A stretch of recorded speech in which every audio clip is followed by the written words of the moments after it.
in the woods. I went and saw freshman floor the thing they did at Sugar Street. Did you see that? Yeah, wasn't that wonderful?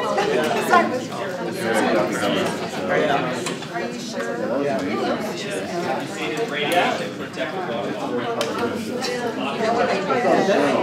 Now coming out, yeah. Yeah, so he doesn't know if he'll be able to go on Christmas Day, but so he flew for that. Yeah. Especially when the singers travel on into the woods that they had Sondheim there, they had King there, they had Peters there, they had all the people, and then they sang some songs. Good afternoon, ladies and gentlemen. I'd like to call our Academic Senate meeting to order. It is our last one of the fall semester. Cannot believe we have already come to the end of the semester, but here we are once again. And if any of you feel like you've missed me, I've missed you too. It's been over a month since I last saw you, but I'd like to let you know on the 4th Thursday of November, as everyone was sitting down to Thanksgiving dinner, I was sitting down thinking how thankful I am for all of our academic senators that are representing the voices of Cypress College faculty. And I went right out to See's Candy and was certain to bring you all something to show you my gratitude for your service on Academic Senate. So thank you so very much. Thank you. So you shopped on Thanksgiving? Of course. And See's Candy was open on Thanksgiving? You know it. Shame on all. It's called online. Oh, online. That's something very different. I'm sorry. I take that back. I didn't leave my house on Thanksgiving. Wait, you can shop by leaving the house?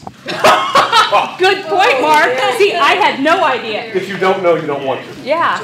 It was very convenient. They delivered it to my doorstep. All I had to do was bring it in. It was so convenient. Dangerous. Yes. All right. So I believe we have a quorum. Do we have any alternates? I see a new Sarah. Thank you very much. We have Cherie Dickey for Sarah Jones. Any other alternates with us today? We will momentarily have Lee Sato and Joel over. Okay. Okay, so we will not have Joel? Joel is giving a final. Okay. Okay. Thank you. Very well. Any other alternates that I'm not seeing? All right, I believe we have a quorum. So let's take a look at the agenda, folks. Thank you so much, Brian, for sending this out.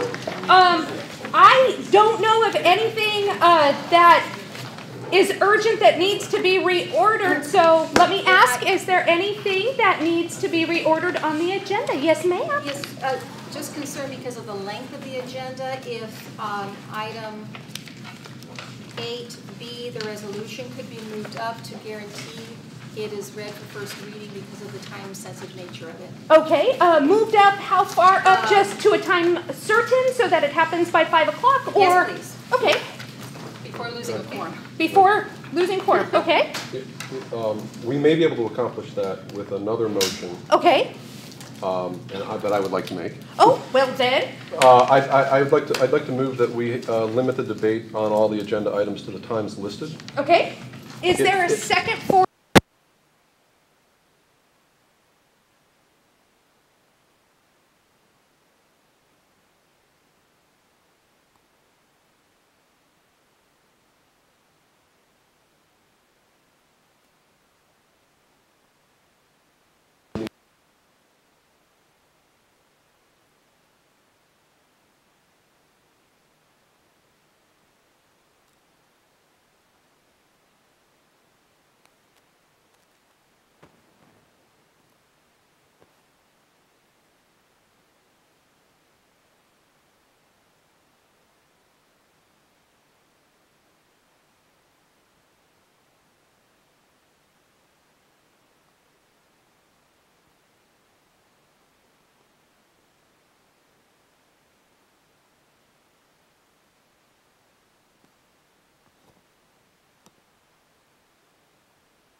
all those in favor of keeping the time limits, say aye.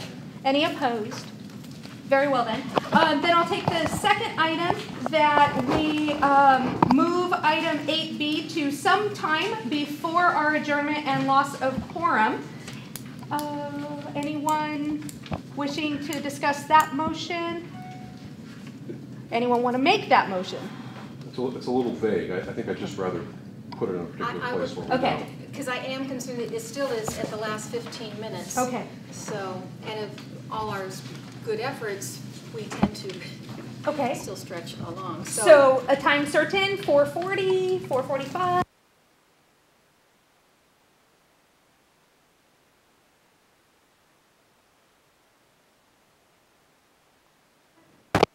Speak. Maybe in favor of having it at 4:45? And if it comes up prior to 4:45, we're obviously going to. Oh, yes, I probably should have indicated that.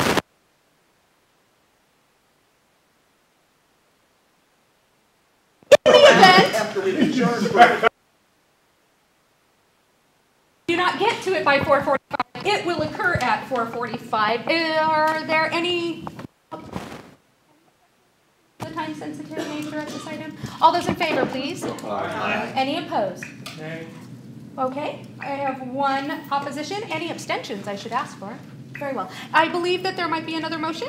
Yeah, I'd like to move that 8B be removed from the agenda. I don't see how the Senate, as defined in its constitution, has a reason to be discussing that. Okay, is there a second to the motion before we continue discussion? Second. Okay, go ahead, Craig. Having talked to some of the parties involved, I think it's an issue that's most it's best handled by Eldon or by other members of the administration, and I don't see how it fits under 10+1. So I don't think we should be talking about it, considering all the other stuff that we have to do today. Okay.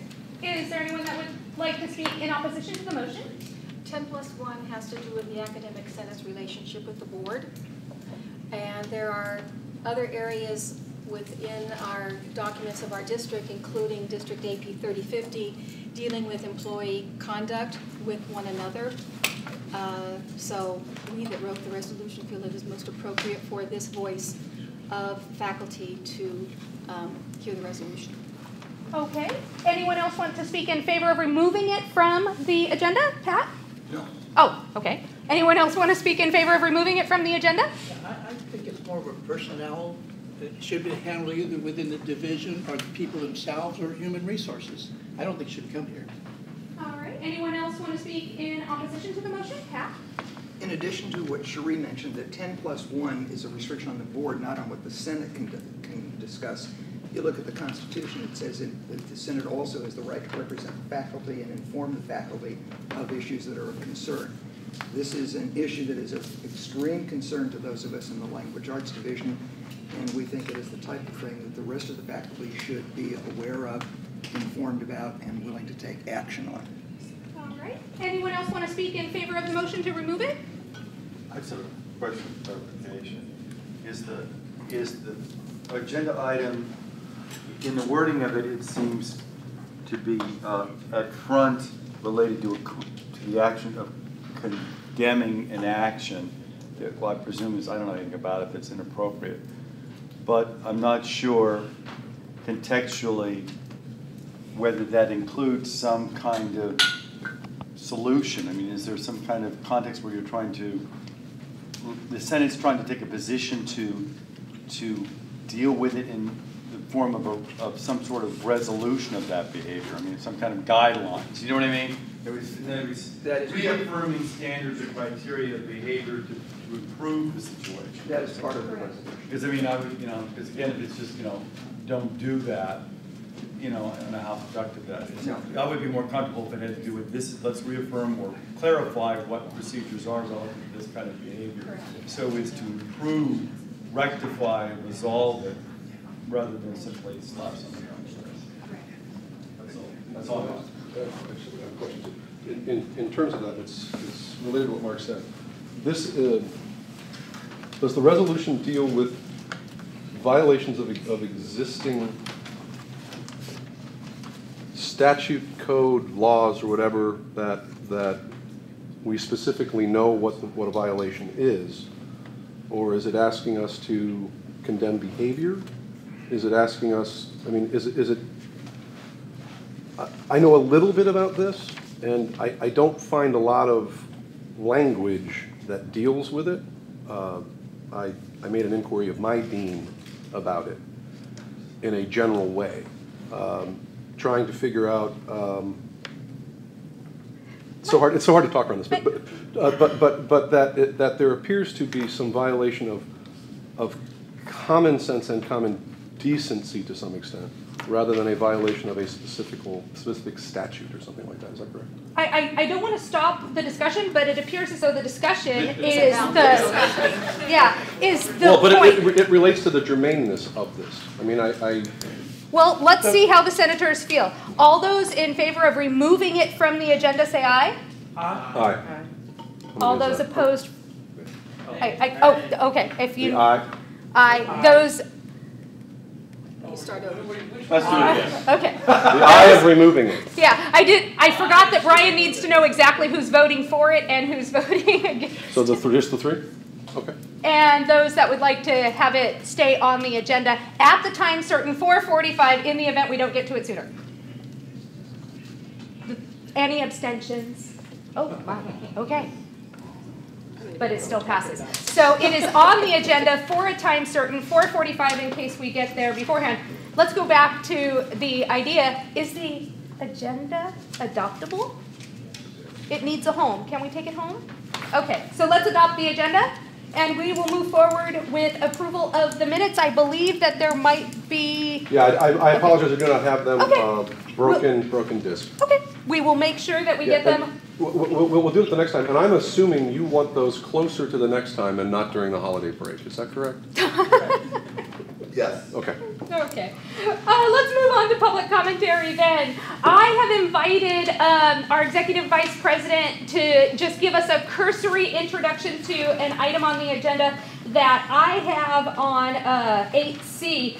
I needed you folks to understand where this agenda item is coming from. So I asked Dr. Pandapati to come and join us. So Shantanu, please. Good afternoon. Good to see all of you here. I will keep it brief.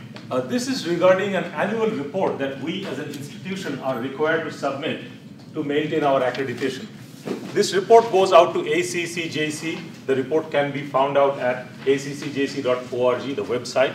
It's called an annual report. And it's typically due around end of March, beginning of April, around that time. It has to be prepared by the accreditation liaison officer and locked in by the college president. There are certain items in this report which pertains to student achievement data. Question number 14A, which says, what's your institution set standard for successful student course completion?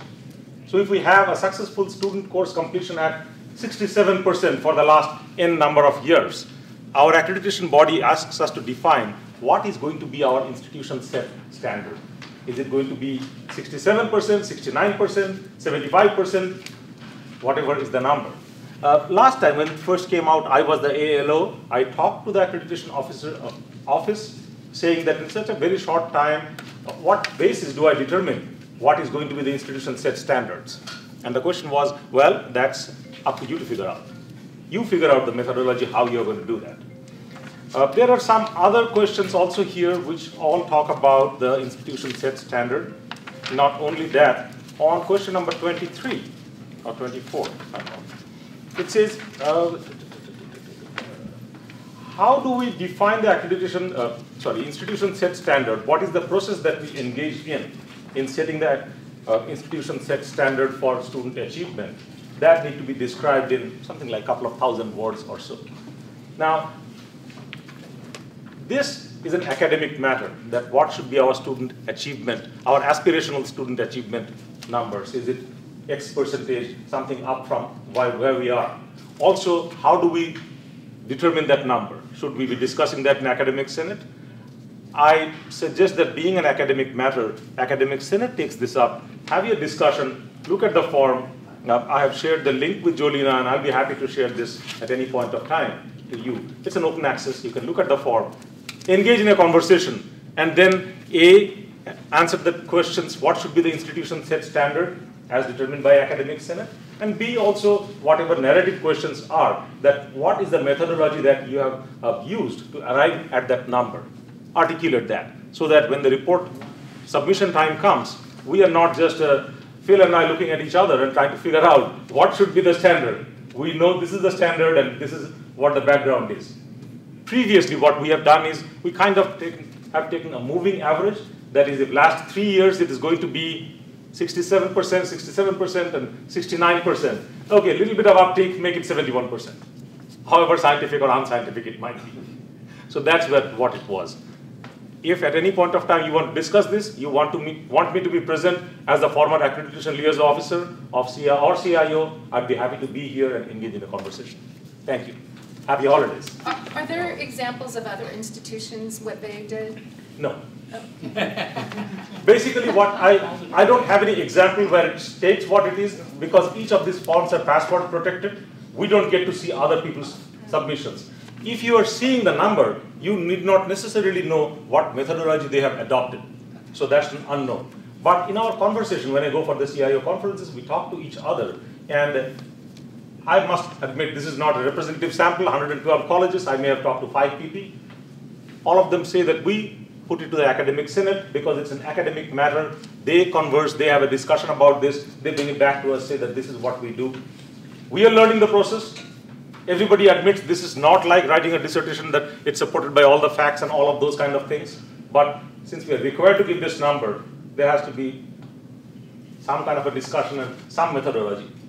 But again, it's more of an aspirational number rather than a hardcore research-driven number to say we are going to increase by 3% and this is why it's going to be 3%. Nothing of that sort. Thank you so much. I appreciate that. Any more for Thank public you. commentary? No? Very well. We'll move on to special reports. Associated students? No? Okay. United faculty? Yes, I'm reporting for Renda, and basically I wanted to report that United Faculty had our last UF combined exec and rep council meeting yesterday, and I was happy to see your Senate President attend, and she added a lot to the meeting, was able to bring information to us that we didn't have. So again, anybody's free to attend any of our meetings, and they're always open to whoever wants to come, administrators, faculty, whoever. End of the year report, we have started negotiating with the district on various issues. We have a series of dates set for next semester.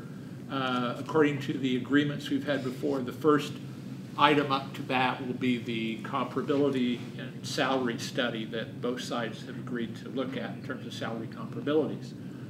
We've done some preliminary work among the team on comparability. Other issues that we're going to deal with, the district has some issues they want to talk about in negotiations. But by agreement, the first issue will be comparability. And we may go back and forth, but I mean, that's on track. The calendar for next year, we have agreed to, and they've agreed to it. Typically, the calendars are just about the same. The dates don't change. The significant feature about the calendar that the board approved, trustees approved on Tuesday, was that Veterans Day next year will be actually on Veterans Day. It won't be moved to a Friday or a Monday. And next year, Veterans Day will be on a Wednesday, so we will be celebrating that day instead of the previous Monday or the following Friday.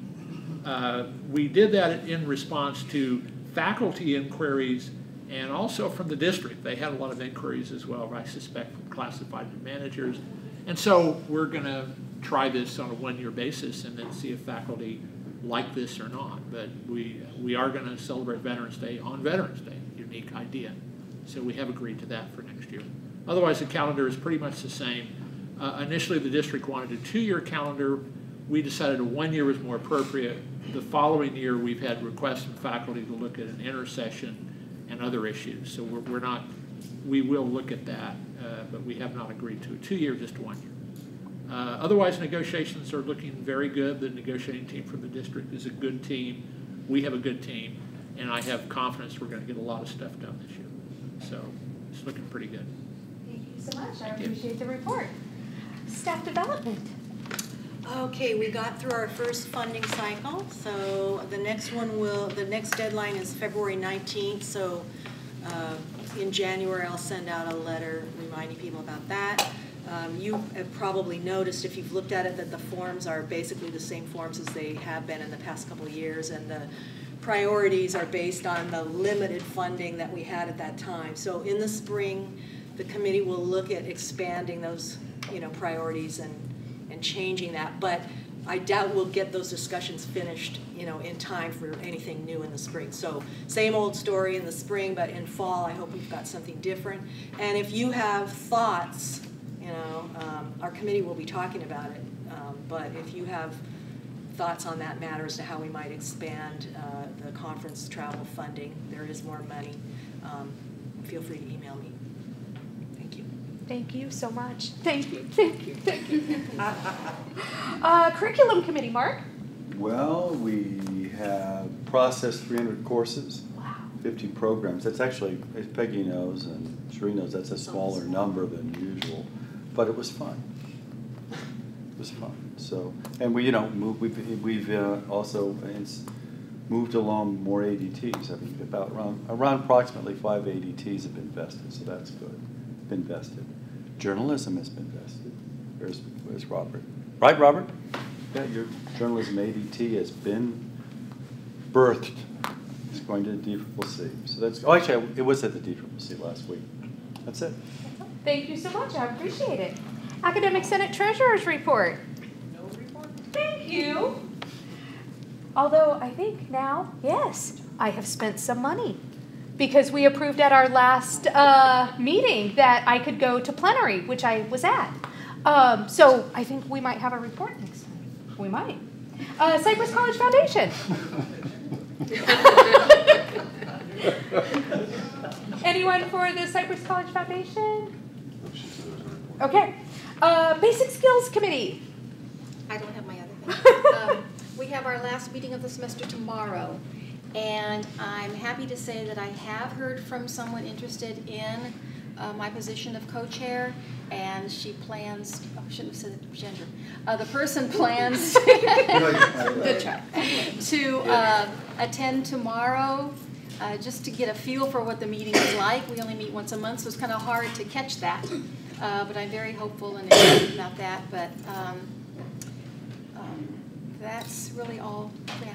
Did our report make it off to wherever it needed to go? Yeah, that was back in October. And it was accepted? We Yes. don't need to do anything else with it? It's all good? We're just now working on the action items. Okay. And we're doing plans to get rolling for something we want to work on for spring. But we or whoever it may be will start sharing that information with Senate in spring once it's finalized. But we're excited about some of our action items. Very good. Thank you so much. Let's see. We've got Student Learning Outcomes Assessment. Are you going to do that one as you well? know what? She didn't send it to me. So Okay. So I'm going to assume no report. Program review and department planning. Yeah, we've been meeting every Monday for the last 5 weeks. And we've reviewed everybody who was up for program review for the big report, the long report. And we'll be preparing our annual report in the spring and sending it out. One of the issues that's come up is that we have people doing different things on the SLOs. You know, we asked for the tracked out report, summary report, to be attached, or the equivalent. And we're getting that on some of them were not, some of them were not getting the information. So we have put in a request to try to get more feedback from the accreditation people and from Centennial as to what exactly is our requirement for reporting. So I expect that to probably be an agenda item sometime in the spring, that we'll follow up on that again as to what we're doing on SLOs. And I did talk to Sarah about it, so I don't think it's completely resolved, but we'll do more on that. Yes. Revision of the cycle. Are you going to talk about that? We're going to do that in the spring as well. Thank you. Yes, that's on our agenda. What do you think? What is the will of the committee currently? The will of the committee is that we are open to it. Yeah. And the other issue that came up is, if I'm doing the CTE short form, why do I have? If I'm doing long, why do I have to do the short? There's a couple of other little ancillary things that are tied to it, but we'll put them all on the agenda for spring. Were there any exceptional program reviews that the committee? Overall, I'm really impressed by our faculty and the programs. It's a very interesting process. I feel like everybody's working really hard, and when they come, they seem engaged, they seem vested in it, so I enjoy the process. The reason why I asked that, when I was at plenary, there was a breakout session. There are some schools where the actual budget items, like one-time funding budget items and faculty prioritization for hiring, comes out of the program review committee. Right. That they draft their proposal. We've heard what all the programs have. This is what we should be funding, and these are the staffing positions we should be requesting. So I'm interested to see if our program review committee might end up going that way in the future. Just something that was very interesting to me. Yeah. Thank you very much. District Council on Budget and Facilities, we met just on Monday, and we've got a lot of money coming into the district. We're anticipating being able to capture growth funding, though I will tell you what was disheartening with that information is that it's at 1% that is guaranteed. The rest of the money is maybe. If other districts leave it on the table and it isn't otherwise allocated to other places. So we're going after growth funding with the chance of rolling the dice and possibly getting additional funding, but we won't know for not 2 years, but almost 3 years, whether or not we'll get additional funding from this.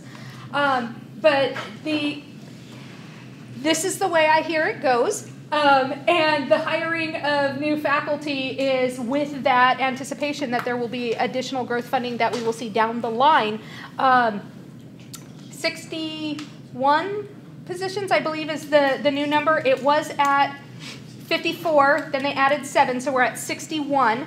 19 of them are coming to Cypress College, 4 of them to the School of Continuing Education, and I think that leaves 39 of them to Fullerton College.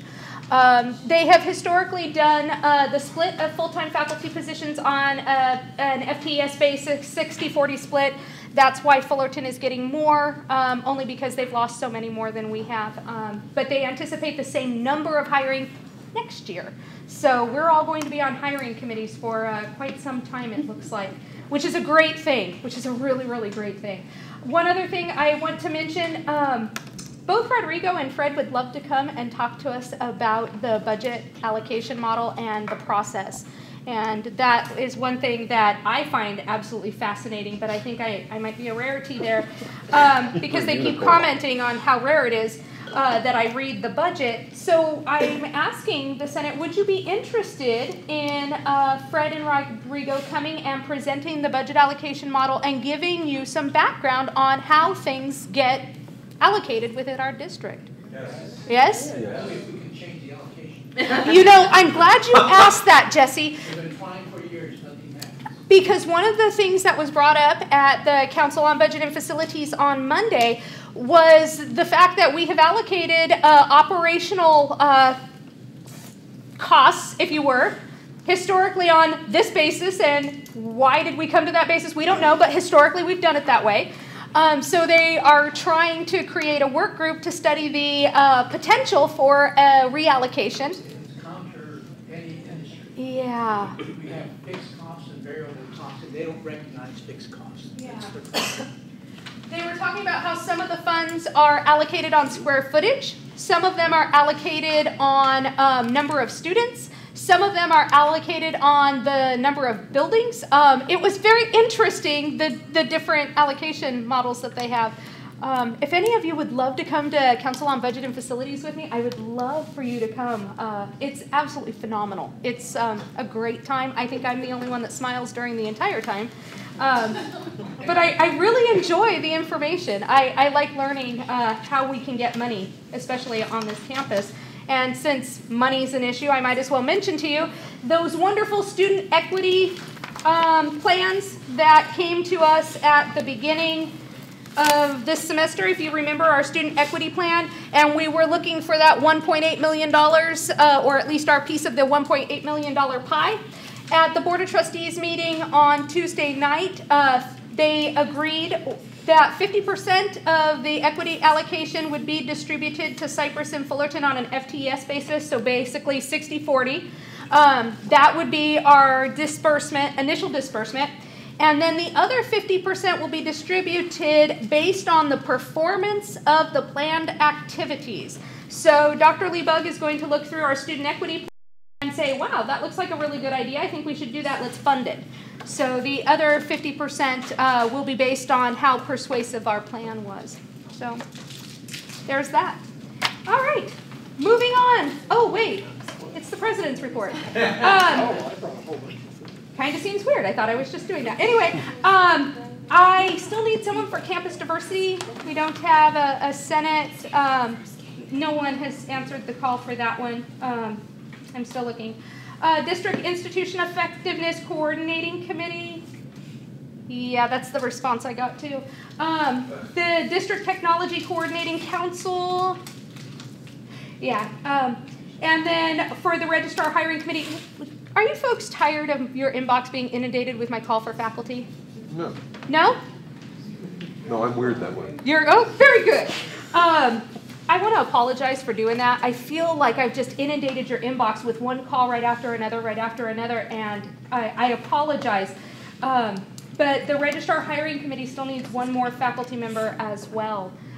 Michael Flores did respond to me and said that he would be one of the 2 faculty members on that hiring committee, but we're still looking for one more for the Registrar Hiring Committee. And I sent out multiple calls and nothing. I'm sure you folks are so busy, but I would like to say I really appreciate all of those people that do respond. So still no responses. Okay. Yes, ma'am. Did you get a call from Gina Morocco? We needed 3 people for the diversity committee. Oh my goodness. 3 faculty now instead we need of 3. 2. Yeah. Okay. Okay. So what do you think it would take? Half-pound box of See's candy? 1-pound box? I'm up for 20 pounds tonight. 20 pounds? Yeah. No? Do they have a 20 pound? Wouldn't it be nice if you only gained a half-pound from a half-pound box? Yeah. Governor to all faculty. Yeah. Oh, by the way, I should ask, are the counselors receiving my calls for faculty? No, I don't think so. Okay. It was brought to my attention that there might be some faculty groups that are not receiving our all faculty email. And with our new email system, it just says all faculty and it doesn't say who it's going to. On our group-wise system, I was able to tell exactly who it went to when you deleted it, whether or not you read it, whether or not you deleted it before you read it. What do you put? Because I put in full-time and adjunct. Yes. And then it populates. It's like 700. Except apparently it doesn't include counselors or librarians because some of the things are not being received by counselors and librarians. So I'm going to have to talk to Mike Kavanaugh about who preset that faculty distribution list because I don't know. We're not getting it. Yeah. Do you have a specific one for counselors? Yes. Every single division has a separate one. Every single department within every single division has a separate one. So I could just add counselors to librarians. I get yours. Yeah. Oh, you do? Oh, I'm usually sending those to all users, though, so some of those. So we're going to have to find out. By the way, Mike Kavanaugh would like to come and talk to the Senate and give us an update as well. I think that takes me through the President's report, and I have no committee appointments other than the fact that I will tell you, Brian stepped up and said yes to the District Chancellor Screening Committee. Okay. So I am so grateful for that. It happened between the last meeting and now. And then, of course, Michael Flores stepping up to the Registrar Hiring Committee. So. Julian? Yes, I don't know if this helps you with the timeliness of these committee appointments, but might either you or the division senators be charged with saying something at their opening day meetings about the need for faculty stepping up to represent us on these various, try that approach? What a phenomenal idea. Sam Foster from Fullerton College asked me why I don't already do that. He thought, oh, you don't go to the division meetings and pitch it yourself? I had no idea. I appreciate, I didn't know it was appropriate, but I appreciate the idea of going to the division meetings because he said that it became very effective for Fullerton College to get faculty to participate when they heard the plea from the faculty Senate presidents. Yeah. It would be great to do that and to piggyback on you saying it in front of everybody in your address in the spring. Okay. So mention it in the address that we need to. And then hit up every single division meeting. And then we'll also do it, so yeah. We'll have to get somebody that way. Right, because if I stare at them long enough, they will say yes. And if I fill their inbox on the weekends, they will say yes. It's been effective already. Very well. All right, moving on to unfinished business distance ed coordinator position. All those people that have online and web enhanced course sites, did you get your email from our professional expert who is serving as our distance ed coordinator right now? Have you had any issues? Oh, really? Okay, fantastic. We still need a full-time faculty member in that position, folks. What we have is a stopgap. And I mentioned at the beginning of this semester, we really need a full-time faculty member in there. So my question to you is, have you been able to talk to your faculty what it would take for someone to step up and take over the position of distance ed? It really should be a faculty member. I thought someone is in that position. There is, but it's only a professional expert contract. She is not a faculty member. She is on contract only until June. Special project. I thought we hired someone full-time. We did, but she's not a faculty member. She is on a professional expert contract, and that contract only goes till June. It's only a stopgap. She is not a member of our full-time faculty. And we have said before that we prefer this person as our DE coordinator to be a full-time faculty member. Yes, sir. There was one person who approached me from my division, but part of the issue was the job description might change, and they were not interested in the job as it is currently described, but they may be interested in the job if it is described more to their liking. Okay, did they give you a suggestion on what they would like omitted? No, but they did give me a suggestion on referring this to a committee, and they may be a part of that committee. But I would move that we refer this to a committee. Is there a second for the motion? Second. Thank you. Sir, tell us why. Well, because we're not going to debate this and come up with this stuff right now. We need people looking at it, focusing on it, coming up with the job description based and other things based on, I would hope, a lot of the things that Jeannie Miller talked about. I think that she gave a very good presentation about that. But then to be able to come back with us and to report certainly at some point in the spring with an update. We don't necessarily have to give them a specific charge. We can just create the committee and then say we are going, they're looking at this, and then we can give them other things as they go along. But I think that's probably the best way to proceed. I personally agree. Is there anyone that would be in opposition to the Senate creating a committee? I will tell you already, Jeannie and Jessica are on board for this. They have asked that if a committee is put together, that they would like to be a part of this. Is there anyone else here that would consider? Yes? Being on the committee, yeah. Not the coordinator position. Okay, so then is there anyone that would be in opposition? Okay, then all those in favor of referring this to a committee, and I will make sure to put this committee together. I hope you don't mind, because I'm very interested in having this be put to bed before the end of the spring semester and we lose our professional expert who's on contract till June 30th. All in favor? Aye. Anyone opposed? Any abstentions? Fantastic. Wonderful. Now, for the staff development coordinator. Same kind of concept. We do have two fantastic faculty who have stepped up to co-coordinate this this year, neither of whom had said that they'd be willing to do it as a... This is going to be my fault. The easiest thing to do. Yeah. I did ask our coordinator for this semester if she would be willing, and she and her co-coordinator, they're both she's, so you don't know which one I talked to, do you? Okay, so I asked Peggy whether or not this would be something that could be done by one person. At this particular point, she's willing to continue on as a co-coordinator, but I have heard that from our previous coordinators as well, that it's a tough job. I did talk to Dr. Simpson about this regarding Becky Gomez's comment of having administrative support. And Dr. Simpson promises me that there is adequate administrative support in the president's office and that there is office space on the third floor for our staff development coordinator if they would like to be in closer proximity to the administrative assistant. Historically, they have been over at the TLC on the first floor of the LLRC. How's that for a bunch of acronyms? And they have their own office over there, and then there is a vestibule where their part-time administrative assistant was that we had lost a number of years ago when she transferred out to another division opportunity. Would that be something that we can also refer to a committee to see if maybe moving the staff development office to the third floor? By the way, the staff development coordinator reports directly to the president.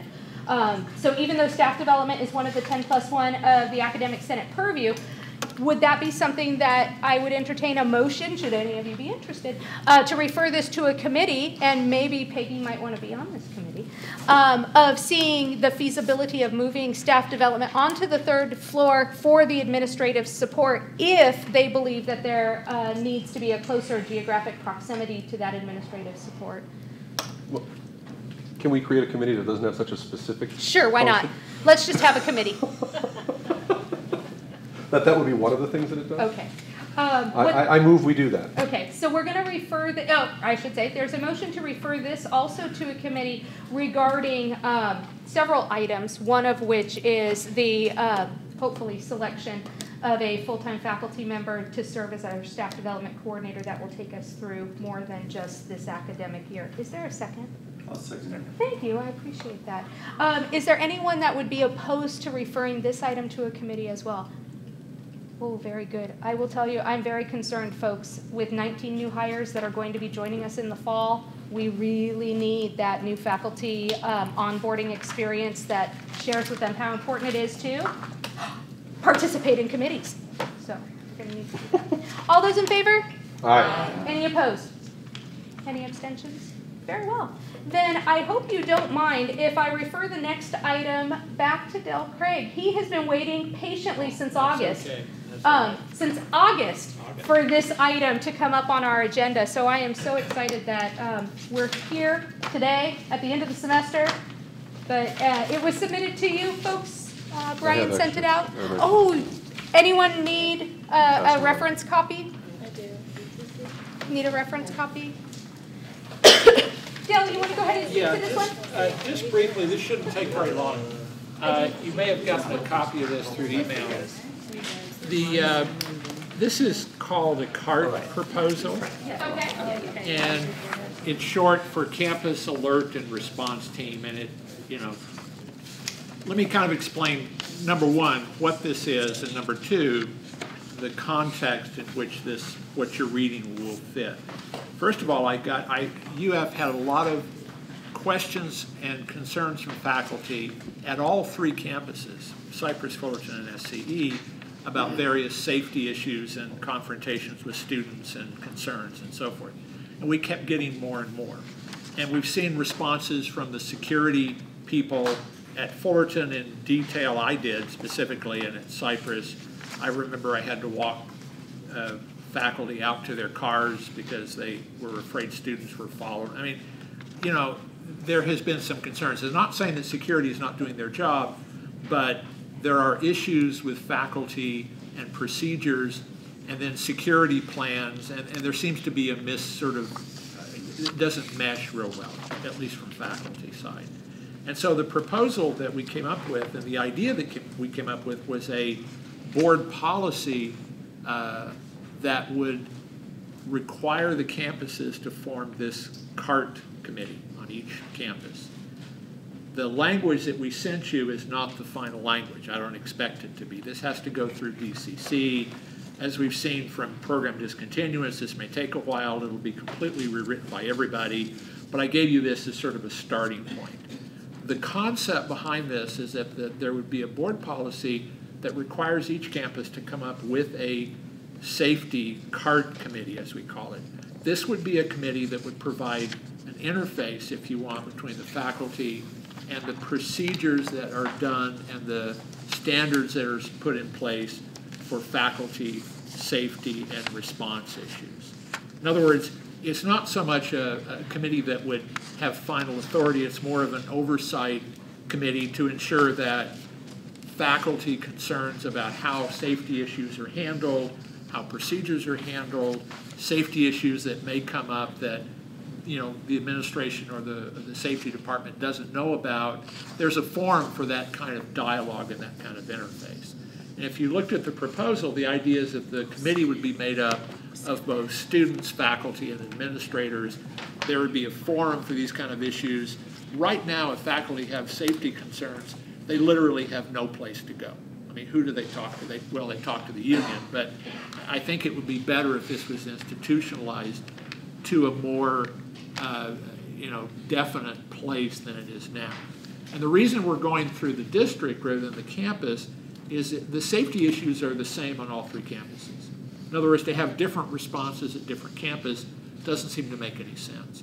If there's a committee at each campus, they may have different safety processes at each campus, but it still ensures there's a consistency with the ability of faculty and classified and students to participate in this design. And I think that's sort of the idea behind the proposal. Again, I'm not proposing that you vote on the language that's written. This is more of a conceptual document. So what I'm looking for, and I've already taken this to the Cypress Senate, and they agree with this. And what I'm really looking for is sort of the Senate here endorsing the idea of this kind of committee. When it goes through DCC, your rep, Jolena, will be voting and discussing, and you'll be seeing the language come back to this Senate for discussion probably next semester or the next year or whatever. But the reason I'm bringing this forward is for input from you and just sort of seeing if you're willing to endorse this proposal as we put it through DCC. So. Do you have any questions for Dan? I would just like to add that I think there should be an adjunct representative on the committee because it had just full. Absolutely. Yeah. And then I have a great guy. He's a retired police commander, and he teaches our Homeland Security classes and disaster preparedness. He's lectured internationally and everything. He's really, really good. And he's worked with Disneyland, Orange County Tourism Bureau. So I'll give you his contact information. He might be a good resource. Kat, did you have a question? Not a question, but just a comment. There are 3 issues that I have some slight concerns about, and not enough to, I'm not opposed to this at all. Just want to make these. First item is because you're talking about the language. The language definitely has to be changed. I can see why Fullerton approved it because the terminology all refers to positions on the Fullerton campus, not on this campus. We don't have any of those, so that needs to be addressed. Second, I'm a little concerned about the necessity for an AP of some of the specificity. In looking at other things in the AP, I've never seen one that says, this is what the chair does. I mean, I think that's starting to get into the weeds, and I don't know that that's really necessary. Setting up the membership, yes, but that the chair will agendize things, et cetera, seems to me not appropriate for the AP. And the third thing is, I think what the intention is, but I think there has to be careful wording with the addition of the online aspects, because potentially this opens it up to things having nothing to do with this campus on it, the way it's phrased there. And I think we need to be very careful with what we're doing in that context. So those are 3 things that I think need to be dealt with. I agree. This was put together by a committee of faculty that just I told them to write up something you would like to see. And it could be that the stuff in AP would go to a campus policy versus an AP. You're right. We don't want to put too much, because once you get an AP, it's hard to change. It's just a huge, we want to make it flexible enough so the campuses have their own direction. Yeah. So I agree, but all of that's going to be right. No, I'm not in opposition. These are 3 things that I think people need to look at. Sure. Are there any other questions for Dale? Then I will ask, does the Senate feel comfortable at this time with the information that we have of supporting the concept of the language that will ultimately be proposed to DCC? So moved. Is there a second? Second. Is there any further discussion on this issue? Then all those in favor of supporting the concept of what will end up going to DCC as the UF board the board policy 3505, say aye. Aye. Any opposed? Any abstentions? Thank you for being so patient. Thank you.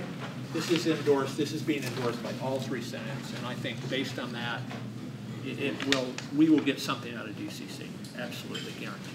So, thank you very much. Oh, I brought food too. I brought brownies and cookies, so if you've got... Oh, by the way, I should mention, he brings great food to the UF meetings. Oh, yeah. So if you're hungry on an even month, 4th Wednesday. Second and 4th. Do you bring food both times? Both times. I Wow. brought pizza yesterday. Yeah, it was good food yesterday. So just in case you wanted to stop in, grab something to eat, hear a wonderful conversation. All right, Brian, you're up. Committee to revise the bylaws? Yes, wow, this has been fun. I sent out something to you to give an electronic copy, because I know people want an electronic copy. I'm sorry that came too late. I am passing around right now a hard copy for you to look at that contains changes to the bylaws. Things that are struck, but you can see what was struck. And then the yellow highlighted red writing is what is being added. And much of this is to make the bylaws run in accordance not only with the Constitution, but also with changes that have occurred in the Brown Act and everything that has to fall under that. For some specifics about this as introduction, I want to turn it over to Christy, who's the chair of the committee, for some comments. But I also want to underscore that there is nothing that is going to be done on this today in terms of voting, anything like that. This is certainly a first read to these changes, and these things will be certainly open to debate when we come back in the spring. All of these things can be changed, talked about, or whatnot. But this is what is the preliminary element of this. There are a couple of elements that still need to be put into this. They don't totally hinge on what we do with the bylaws, but there are things that were specifically given to the committee recently by Jolena, which were the resolution processes, and particularly writing out the election procedures, which are written out. It's where we're going to put them that becomes kind of the issue. So I want to throw it to Christy, wherever Christy is. Oh, right. Yeah. So if you want to, if we have the basic things that we have to cover in this is, as Brian said, changing the language to match the amendments that were made to the Constitution. We have to create some new language for the adjunct senators. We have to have an election procedure that's clearly spelled out, because it was a little, it's, you know, and we have to decide if we want to put that in on, if you look at page 2, we have the changes to the adjunct senators. We have a choice either to put it there, or we could put it as an appendix. We could make the election procedure there. And just going through this, since it's such a short document, the first page is basically just changes to reflect the Constitution. The second page, we have changes to reflect the Constitution, and then the adjunct senator's procedures. And Tanya came to our meeting and was extremely helpful in talking about this, but we do have a lot more to talk about. Can I just underscore one thing about this? Sure. And one of the changes that took place, and it is something that we absolutely want every one of the senators to look at and put input. We've gone back and forth on it, and it was actually the work of the input of Tanya, and I believe the others that she was bringing. We had initially thought that we were going to have adjuncts set up as a one-year term, and we have since decided to submit that we would like it to be a two-year term, to parallel as much as possible the division senators. And I know the concern that we had first about that was, do we know that a particular adjunct senator may have a position in the following fall? I think that Tanya brought up some very, very good points about that, and it made sense in my years, 13 years being an adjunct. I did know by April if I was going to have one, and I also think that another good point that was made up is that I brought up is that I think that the adjunct that are volunteering to be a part of this Senate or running to be a part of this Senate are people who are also may be folks that are going to get their assignment was something that was talked about.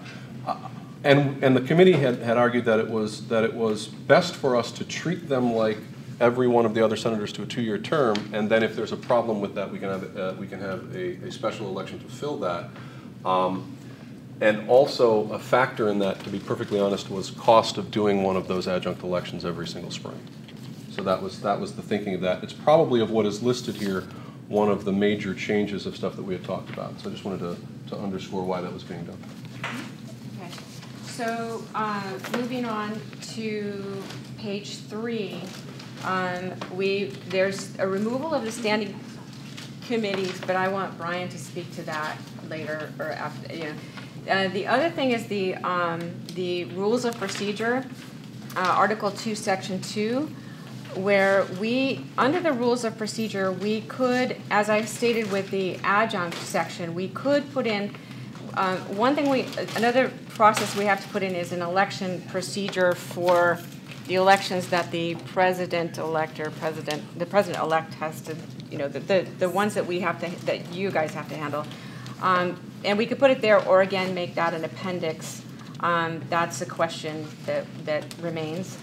On page 4, all of those changes reflect the new district changes to the committees. They changed the names of all their committees, so these all reflect just the changes that the district made to their committee names. And then basically, on page 5, it's the nominating committee will follow the election procedures, and Brian just kind of threw in there and spelled out in the appendix because we're not sure if, where we want to put them. And so basically, I mean, it's a short document, and we should be able to get through it pretty easily. So basically, we have the adjunct elections, we have the election procedures, we have the officers and the faculty appointees, or however we want to do that. Craig had talked before about a resolution process that we might want to put in there as an appendix as well, to simplify that for general resolution proceedings. We also have to cover the handbook and the seminar process, which we should put in there because that's in the Constitution, and we should have a process kind of laid out for future generation, for the future.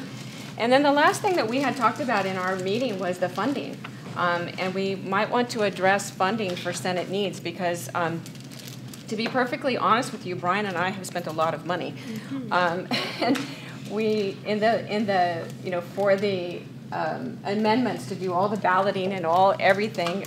Brian spent an enormous amount, and for the handbooks and just everything. So, and really that just needs to be funded. That needs to have a constant funding source because those are going to be recurring things that the Senate needs to take care of, and somehow that has to be discussed. However it's done, but it should be in there so that it's set for the Senate. And that's basically it. For me, I think. We struck Section 6, Article 1, Section 6 of the standing committees because we don't have them, is my understanding. And if there is some reason that we do have these, we should, I guess, start doing them. But it's my understanding we don't have them anymore because of the way that we've restructured the governance. So. Okay, so I was going to say, first, is that all for the report that you want to give right now? Yeah. And you'll entertain questions? Yes. Okay, so I believe Kathy had a question. Please. Brian, you mentioned about the... Sorry? the 2-year term. Yeah. So, I was just wondering for the adjunct, if they will rotate them in, or if every 2 years there's going to be a whole, new set, or something similar to how the full-time senators work. The idea, as we were thinking about it, was to parallel it as much as possible with the ones we have for the division. So it would be conceivable that Tanya, Mark, or J.Y. could then run again in the 2 years, run again in the 2 years, and then they would be termed out by the term limits that we have normally in place, and then they individually couldn't run. But every 2 years, there's going to be an adjunct election, essentially.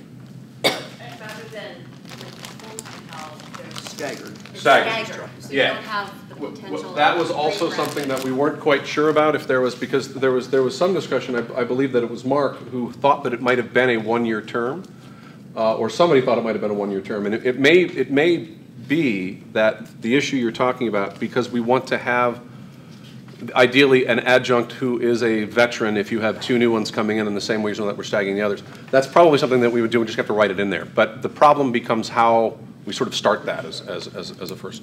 It might just work itself out. Yeah. Yeah.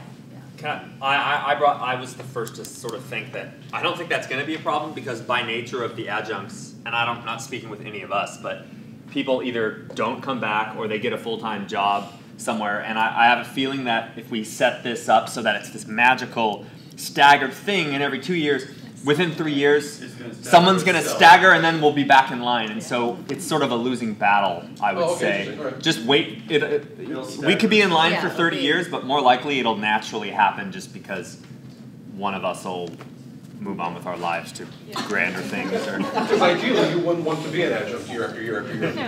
Well, yeah, it's a life sentence that doesn't sound as good yet. It seems it's a little different than full-time faculty because they're more fluid, and we don't control our schedules nearly as much as I imagine the full-timers do. So as valuable as we are to our divisions, we are, I think, still more likely to have conflicts due to classes in the future that could prohibit activity, period. Kathy, did that answer your question? I believe Ron may have had a question next. A while back, the president and Shantanu came to our division and told us that they're looking at the supply budget for the SEM division, which hasn't changed in decades.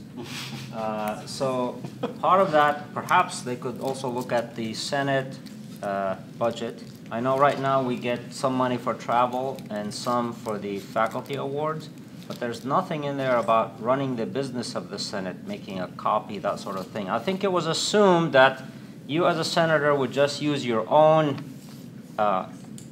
division money to run whatever Senate business you'd have to, or maybe they never even looked at it. But perhaps you could, out of curiosity, ask the president of the Fullerton Senate to see what they get. Maybe we could ask for the comparable amount. You want to know one thing Fullerton does that we don't do? It's the job of the treasurer. I love this idea. Tell me if it's something that we could entertain. At the beginning of every academic year, the treasurer puts out a sign-up sheet which rotates senators bringing refreshments to the meetings. We did that years ago. I thought you were going to have a telephone or something like that, a concert. And the treasurer's report includes thanking those who brought the refreshments and reminding those for next time who's bringing the refreshments. Another portion that I should mention is because they would like to be able to do things outside of the meetings. Fullerton has a, hold on, what was the word that you guys used? Seminar. An incoming Senate seminar at the beginning of each academic year, and they ask the senators to all put in $5, and the money goes to, of course, buy refreshments for that particular seminar. But it gives the treasurer something to report on, and it gives the... That's not where I was going with this. It gives... Because some people say, what does your treasurer do? And I believe, Ron, you were asked when Lori was considering being treasurer, Ron, what is it that you do? Would that not be something that we may want our treasurer to be able to do? So that's just a question. Please. On to your question of what does the treasurer do? Really, the treasurer's job is not the money aspect of handling the travel budget and whatnot. The treasurer's most important job is to be another member of the leadership of the Senate and to step in for the president and others when there are issues. It's sort of almost a vice president kind of position. I was not insinuating that the treasurer's position was not important. Please, I didn't want anyone to think that. But Sam from Fullerton College said that one of the questions that often comes up is, what does the treasurer report on? And that's what his treasurer reports on is, who's bringing refreshments to the meeting. Yeah, and I wanted to address the cost, which I think actually when we get this written out, Give us an estimate of what you spend. each election is about $400, $500. Wow. But the reason for that is because the thing was not planned out, and I could not get it to Anita.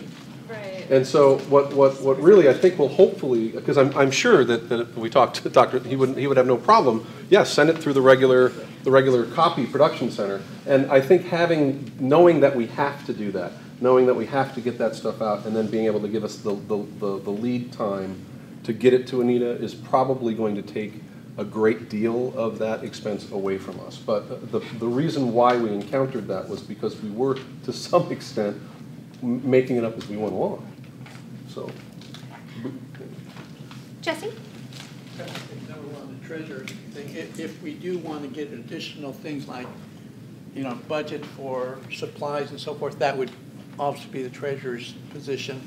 And that would probably be more active because she'd be doing it more often. So I think that, the other stuff you mentioned, I'm not really crazy about. Secondly, I just had a question on the election division signatures. Is there going to be somewhere where we're going to show who's responsible, when they have to do it, and all? Is that going to be in the? Yes. Okay, because it just the election schedule and all that laid out, right? Mm-hmm. And who? Yes. Who's up and whatnot, because there are people. I mean, on our sign-in, that's what you're talking about. On our sign-in sheet, you're supposed to have your year appropriately next to it. There were people who were off on that, but I think you're all marked right. And then there will be a process by which that information is taken, and then we know who's up for election and whatnot on their cycle.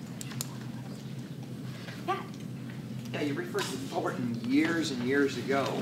Cypress actually did a process where senators, and it was kind of voluntary, but I think everybody did it, paid dues at the beginning of the year. I think it was like 10, you remember that, Mark? 10, 15, $20. It's no more than 20, and somewhere between the other. And it covered expenses along those lines, flowers if somebody's died or what have you. So we used to do that a long time ago.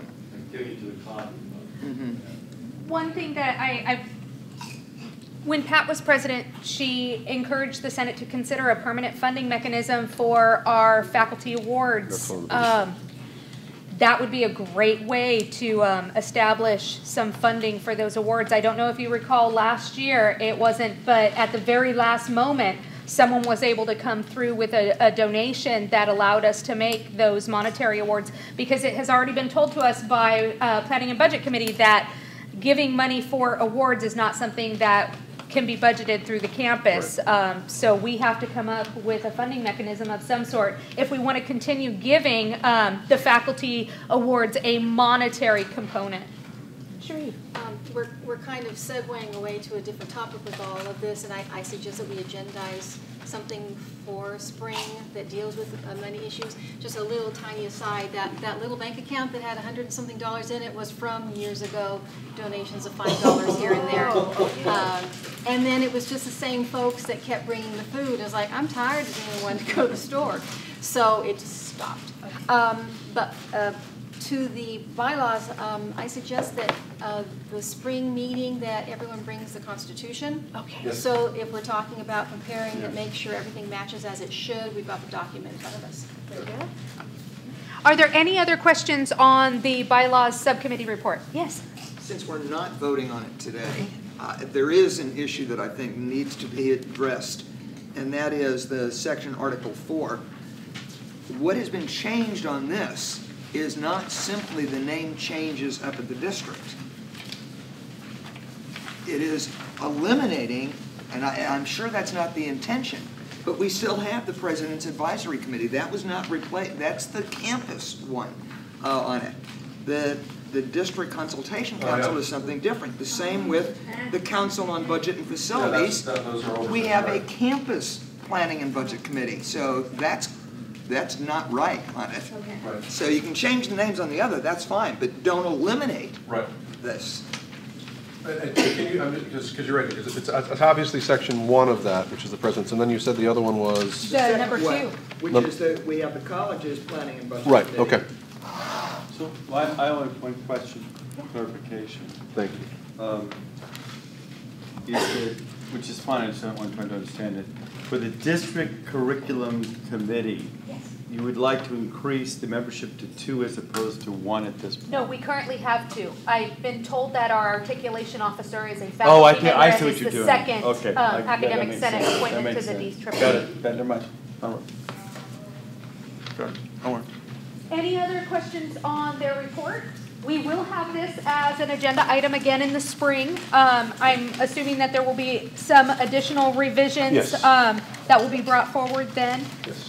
Any other questions on this? All right. then let's go ahead and move on to, I don't think anyone has anything on the special program review because Gary's not here. But I would hope that you would entertain Robert Mercer with the student use of instructional space without supervision, because he was on that subcommittee. Please tell me he's still here. I'm here. Oh, good. Thank you. I'm all like, where did he go? Please tell us what the subcommittee's up to. Very quickly, the Gary Zager, Mark Papane, Bill Pache, Michael Clyde, Christy Depp, and myself are on the committee, and it's interesting that once you get a group of people together, you find out that you're experiencing similar problems, but what you think the source of the problem is turns out not to be what you thought. And so we're finding, the basic thing is line of sight policy absolutely applied is an impossibility. Physically impossible to enforce. With that in mind, we did go looking for written policies, and the attorney at the, Julie Kosick at the Human Resources in the district, and our own president said there's only one, which is Jack Scott's September 14, 2012 memo, saying that if you're getting money from us for educating students, that is classrooms and labs, weekly student contact hours, then those should be under the immediate supervision and control of an employee of the district. That's the only policy we've been able to find. Therefore, we can only conclude that one, interpreting this as line of sight is probably not correct. Two, that applying it to student activities, clubs, non-wishy activities, classroom-related program activities, for example, is probably incorrect and certainly an overreach in interpretation. And so at this point, we've identified three areas that we're going to look for solutions in. First is, of course, there is no written policy, so we're trying to interpret something that doesn't exist. Two, it's physically impossible to have line of sight in rehearsal rooms, studios, prep rooms, workout rooms, and study rooms. And three, one of our common problems that we didn't know we had is the events management system. It's currently structured, basically it was said it does not take 2 weeks to find a room, it takes 2 weeks to find the people to sign the paper. So with those three challenges that's outlined on the paper, what we're looking at the moment, we will be reconvening in the new semester. All right, are there any questions for Robert or the subcommittee? Before I go to Brian, Jesse, I saw you first, I'm sorry. Just when you mentioned Scott's statement, did you see any district employee, or does it say instructor? Has to be instructor. Instructor or oh, instructor or any. That's interesting. All of what you said here makes sense and is what you would have expected to find. Unfortunately, I'm not sure we're looking in the right place, because Dr. Simpson was very clear that this isn't a line of sight issue. And because you said I don't know where that's coming up, and I actually said I've been using it because we thought that came from Karen Kant. It did. And it may very well have, but I am at least under the impression, and I hope others can back me up on this, that he did specifically say that this was not a line of sight issue. He did not want that to be the way that it was couched, but that what it is a supervising issue that deals with the insurance and all these other elements. And this is what you've laid out here is good, and I see, but I don't think you're going to get any pushback from that from anybody in the administration. I think they're going to say that that makes sense, but that's not what we're talking about. And while I guess, you know, you can certainly pursue this. I would also like you to pursue perhaps waivers to insurance, discussion of that, and also the minders that he talked about. Right. That might be a more immediate way to deal with the issue. The president's already offered the minders, which is the employee solution. But we do believe that reinterpreting Dr. Scott's, well, actually, Dr. Scott's policy just doesn't apply here. So therefore, we need to find out a workable solution, if you will, even define a new policy that allows for waivers, allows for key checkout, allows for how far away a faculty member can be. If I could clarify a little Go bit, ahead, Mark. because I was on this committee also, that like we understand the line of sight thing is sort of a buzzword, and we don't want it to seem like a straw man. Like nobody's saying that, but the truth is, some division administrators are using that terminology. So it certainly has to be addressed. But more to the point, most of our sort of process has been about addressing sort of just the idea, less specifically, but more generally, of expanding the definition of supervision. Right. Because even if we ignore line of sight, there are still problems with student access to certain facilities after 5 p.m. or even during business hours, use of classrooms 5 minutes after class ends. The line of sight is really a smaller issue than just the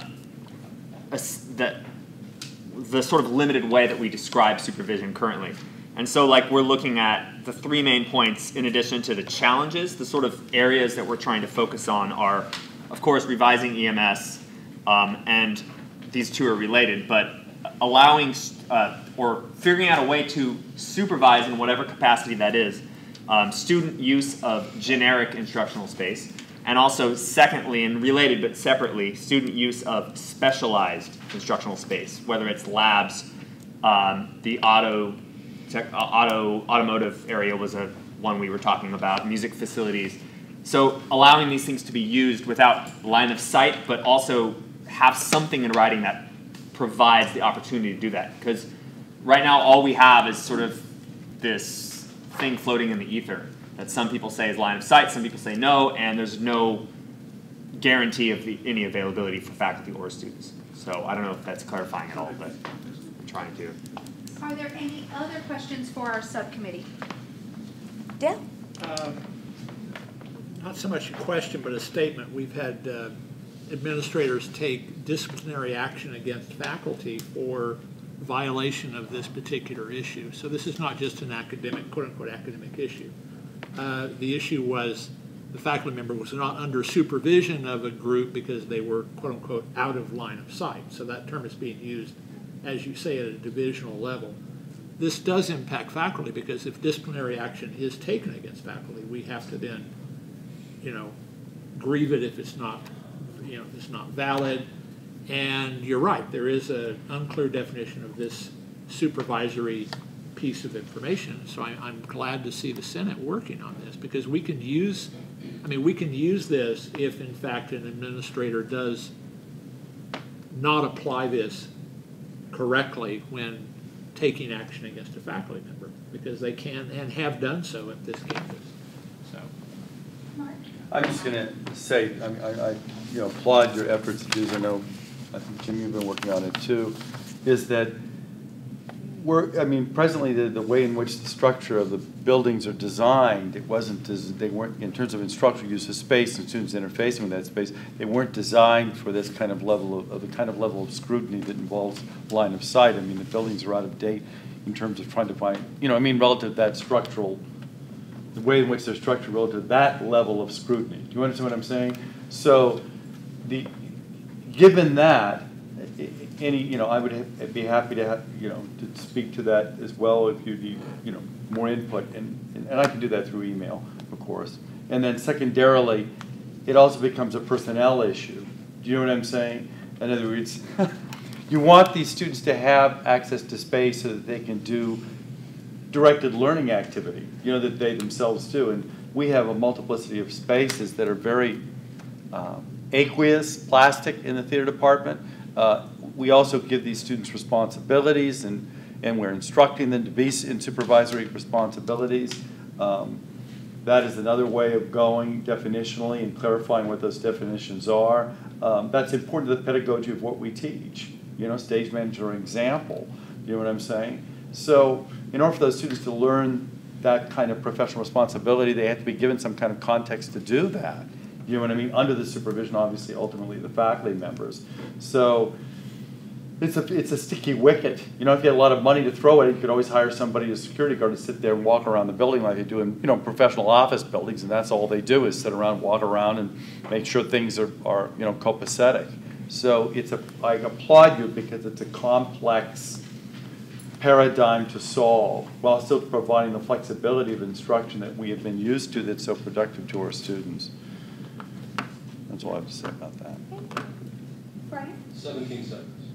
I know the president said that in here, and I'm going to take him at his word, and then what we need to do is we need to make sure that anybody who's using that at a divisional level is corrected on that. This is not supposed to be a line of sight issue in terms of the policy that is written, is not what is governing this. And I would like the president to tell whoever's saying that at the division level, because he's told us that specifically, which is why I'm framing it in that way. He seemed to very much target what this was about when he was here. And if there are people in the administration who are arguing something counter to that, the president needs to correct that at that level. I anticipate, Robert, that the subcommittee will have a draft of a written policy that they'd like us to review in the spring semester. Very good. Thank you so much to all of you that served on the subcommittee. It does spark a strain of recognition, though, that I forgot to mention something in my president's report. Shucks. Gonna mention it anyway. So there is in planning and budget a policy, if you will, that was being discussed about a maintenance hour on campus. I should not call it a maintenance hour. It might be maintenance 7 hours. They would like to limit, restrict, otherwise enforce no access to the buildings between 11 o'clock at night and 6 o'clock in the morning, so that the maintenance crew would be able to come in, open up all of the offices and classrooms and quickly move from instructional space to office space without having to worry about running into people or having to lock doors, that it would allow for them to be more efficient in cleaning our buildings. I will tell you that for health science, it's an issue because I have classes that start at 6 a.m. And I already mentioned that that's a problem because we're there at 5 a.m. to get ready for a 6 a.m. class. And Dr. Simpson said that this would be something that we would be able to ask for special access per faculty member. And I said, well, that really won't work because I have students coming into the building. You can get me into the building, but how do I get the rest of my students into the building? So the deans were also told about this, so if it hasn't come up at your division meeting, it will be coming up at your division meeting for discussion on how that particular policy could impact your division if they're limiting access to the building between 11 o'clock at night and 6 o'clock in the morning. Okay, well, apparently this has been phased in over time, and for some buildings it's already that way, and it wasn't brought to attention that it's a problem until recently when there were some classified or faculty that had forgotten their keys and had contacted security to let them in, to which security said, I'm sorry, I can't let you in. So that's where they figured out that there's an issue with the policy. So if you haven't had it brought up at your division, it will be coming to your division. It was brought up at Planning and Budget Committee. It has not been voted on at President's Advisory Cabinet yet. So I don't want to say it's enacted, but they'd like to try it. Yeah. So I'm just letting you know it's known, it's being termed the maintenance hour, just in case you hear that terminology. Jesse. After 11 or whatever time, go down to security and they will let you in. So they've been doing that, as far as I know, Of course, they don't have students there, but the instructors come in at different times. Yeah, I will tell you only from my own personal point of view, I have been here on weekends and after hours, and I'm here at 4 in the morning. Yes. All I do is call campus safety and say, hey, by the way, Yes. I'm over in mortuary science. If you see someone running around, it's me. I'm crazy. I'm sorry, but here's my extension. But apparently there are some, and this was the way that it was couched at planning and budget, there are some classified people that are coming in at 2 o'clock in the morning to do their work outside of their regular work time, and they're considered working outside of their scheduled work time, which could be an issue for the union because they're not being compensated to be here at 2 o'clock in the morning. So that becomes an issue. I guess also the buildings being open have allowed for people who are not faculty, staff, administrators, or enrolled students coming into the building. I don't know. I believe the politically correct term is people who live on the street. So they're coming into the building, using our facilities in the building, and making themselves at home when the building would otherwise be closed for maintenance. So I forgot to mention that, and I will. All right, moving on to new business campus-wide golden hour. I think it may be. Jim, what do you have for us? Robert. You have Robert. Yeah. 2 minutes. We have we've watched Paul Payment and his colleagues, and they have, every once in a while, they have lunch together in our little meeting room, our very little tiny meeting room. And one of the things the dean and I were talking about, it's a happy department. And also, you learn things having lunch with people. Like I found out Paul has an agent in Rome and sells his paintings worldwide, and we've all been treating him like the painter down the hallway. Anyway, so I don't need to be treated. So anyway, my point is we don't know anything about each other. And the dean and I were talking about this, and she said, well, would you go to the Senate and say, we need a happy hour? Yes. Okay, 5 o'clock. We're out here. And so I know that someone here said, good luck with that, because nobody really wants to touch the calendar again. But if we could really open up a hole, which there are no classes, because some of us start at 11, finish at 1. By then, and other people, there's no lunch with anybody else. So anyway, it's we'd like to set the agenda, explore it. Do not have a specific recommendation at this time because I'm not going to be the one who tears up that calendar. I think 6 a.m. is available. I can. I really support the sentiment and intent of this.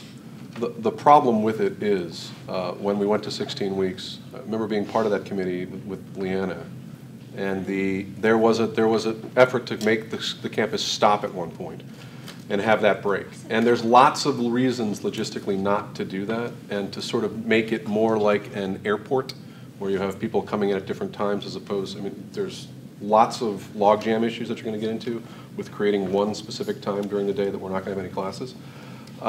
Promoting this in a division-wide way, having finding out a way of doing things like that are stuff that we should probably support. But I'm not.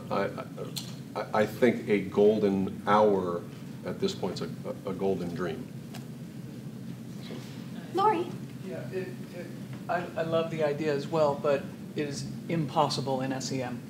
We are maxed out. Every classroom, every minute of the day, we couldn't insert an hour in there. But I wish we could, because I'd love hanging out with my colleagues and yakking at happy hour. But I certainly think that within a division, if a division has a little more space or something, maybe that could be handled per division or something. But I know that we, as much as we'd like to, it's just, that would be impossible. We can't fit right now. We have to teach math classes in the business building, and we don't have enough room now. Yeah, actually, when the school first opened, we did have what was called the campus hour. The campus was closed. No classes took place between 11 and 12 on Tuesdays and Thursdays. The intent of that was that it would be open for lectures, et cetera, for students, for meetings for faculty and so forth. And it worked, but we were a very small campus at that time. It was a very different situation. This has come up, I don't know at how many different colloquiums that some of us have been at, where people have said, wouldn't this be a great idea? And every time we look at it, it's fraught with possibilities. Problems of classroom space, like you're talking about. Even if you have classroom space, though, the issue arises in terms of who is this really serving? Because for students, it changes their schedule around, and that may mean students who want to take 2 classes back to back or something may have to have a split in between. And for many of them, it was really not feasible. Faculty might be here the 8 hours, 9 hours anyway, but for students, it was posing significant concerns. So I think a lot of people think it's a great idea. Would it help a lot on campus climate? Would it do a lot of these things? Yes. But like you say, the logistics of it have just proved too difficult, not only from a space standpoint, but from meeting the needs of students and so forth. Very different, I think, long ago. The student population was different. The campus was smaller. It was doable. I'm not sure that it is today as much as I would like to have it be that way. Yeah, I think Brian's suggestion of bringing it down to the division or back to the division is really a good idea. Because within the division, I think you can do things, and even SEM, I think, could do things within the division that might not be able to do campus-wide. So I think it's still a good idea just to present it and say, even if not everybody could come, to have certain, I mean, we have a group that's going out now Thursday nights. Well, I have night class. Leprechaun in Long Beach. They're going out, so. What time? Everybody's welcome. We're going to try to start every Thursday night, or not every Thursday, at least one Thursday a month. Sweet. Yeah. I'll be the first. Well, I'm telling you now. I'm telling you now. I was going to announce it, but I'm going to announce it now. I did not get my invitation. I want to be the first to offer up the second and fourth Thursdays from 3 to 5. Yes. Come join us in here. We can all collectively have conversations on policies and procedures impacting our campus, and what a phenomenal experience to be able to bring our lunch, go into dinner, and have a great Senate meeting with, you know, all of our faculty colleagues. I taught at a school in college where we did this every Friday, and it was amazing. The bar opened up, and everybody drank together. It was like the entire campus did it. It was incredible. My jaw dropped when I saw this. Are they looking for a comm teacher there? But what I was going to say is, I mean, what Robert has proposed is that this takes place once a week, or what, I don't know how this is, but what if we're able to schedule drills on our campus, right? Why can't we schedule maybe once or twice a semester where this is going to be imposed? We're going to fit this in at noon from 12 to 12:30 once or twice a semester. We make this happen. I mean, I can't stand when we have those drills. I mean, to have to do it on another thing. I love the sentiment, but no. I mean, I wish I could. We are so compressed, which we never wanted in SEM in the first place. We didn't want this compressed because it is so hard on our kids as it is. Now it's compressed. We don't have. I'm not trying to be dramatic. We don't have a minute to spare trying to get math and science into the heads of these kids. We just don't have the time. Here's a couple of comments down on this end. JY? Well, I definitely understand the logistical nightmare of all this, but I do work at a campus, Southwestern College in San Diego, that has been doing this for a very long time. And they have a very large campus and population, and they've been able to do it successfully. And some of the benefits of it is, you know, they could have those department meetings or division meetings at those times, and it allows more participation among all faculty members. And also the students get to have their club activities during that hour, or fundraisers, or whatever they get to do. So I understand the logistical nightmare, but I think it's worth at least looking into the possibility of, and I'm definitely open to talking to my administration faculty at Southwestern College and see how they do it. I know it's vastly different campuses and districts, but I could definitely look Sounds into. like a motion to refer this to committee and put you in charge. All right, I'll put So the motion of putting Is it there to a committee. Fantastic. I think that'd be wonderful, especially since you're at a campus that can do it. And would you be able to report back to us at the next meeting? Yeah? Okay. So is there anyone that would be opposed to referring this item to committee to see if there's a feasibility of having a golden hour? Can I just say what I was going to say? I know we have similar issues in health science. We're not even here. We can't even have division meetings on the same day because half of our staff is out in lab, not even here. So we're having issues. We can't even all get together as a division because on Mondays, psych tech's out in the hospitals. On Thursdays, the nurses are out in the hospitals. And which is fine. I mean, I get it that maybe we wouldn't be included. The sticky wicket would be that if we did something like that, we would have to then go and excuse health science or excuse this or that. And then it becomes this whole thing of health science is the naughty child or whatever. And then our dean is frustrated. And I don't want to go there. So it is a little bit of a frustration for us, I would think. And I think I would probably speak for my division quite well on that one. So are you opposed to referring this to committee then? No, but I am concerned about having it become something real official and then having to get ourselves excused from it. Right now, we're just at the exploratory phase. Would you support exploring this? Not quite sure.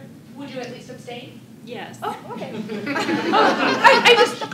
I asked if you were opposed to it, so I was just wondering.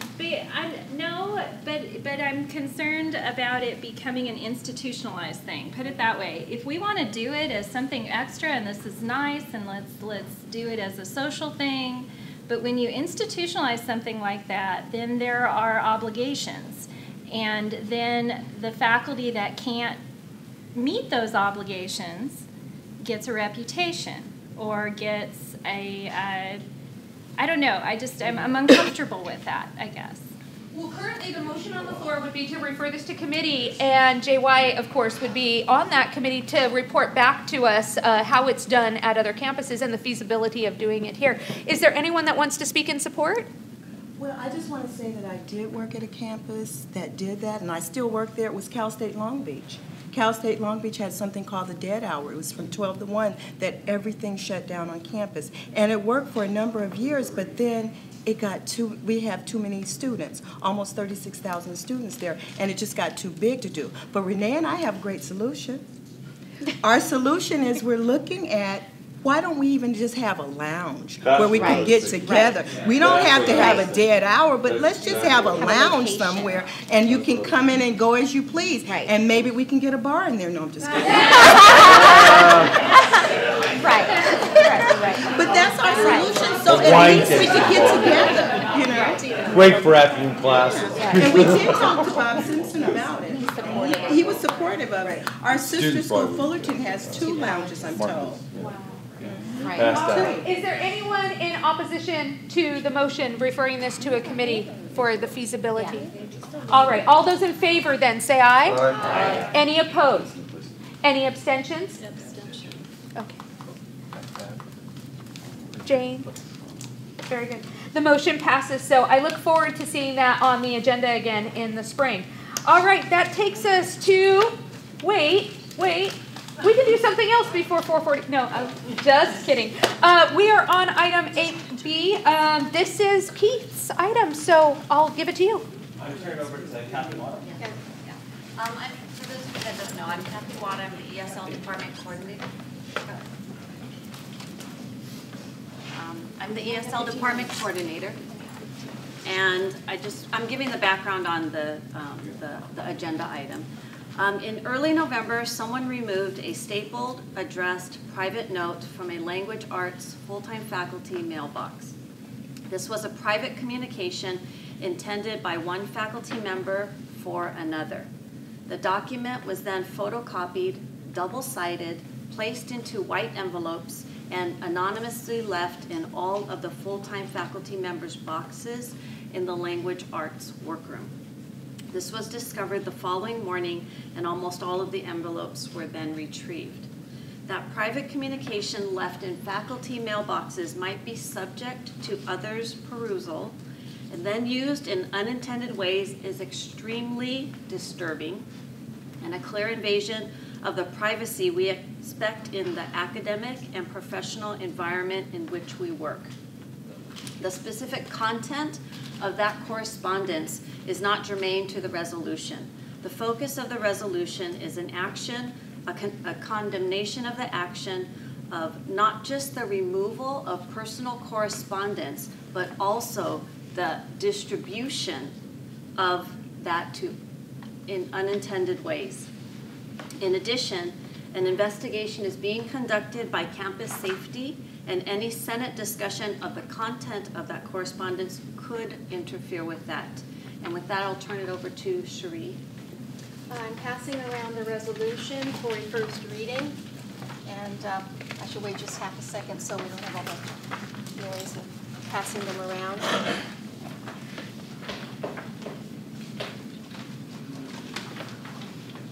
Hope I made more copies. I know.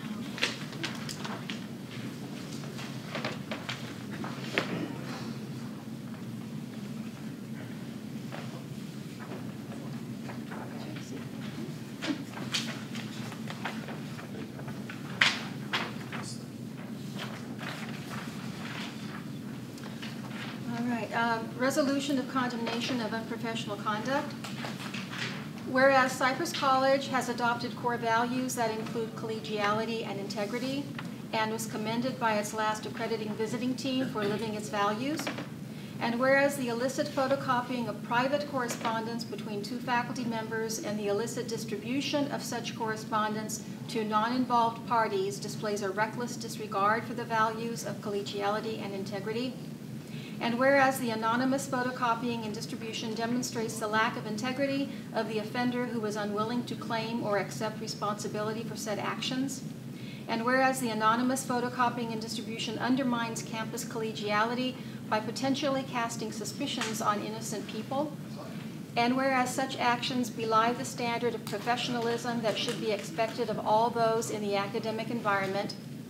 And whereas District AP 3050 indicates that, quote, employees of the district are expected to treat other members of the district and members of the public with courtesy, honesty, professionalism, and civility, close quote, and the illicit photocopying and distribution of private correspondence clearly violates standards of honesty and professionalism.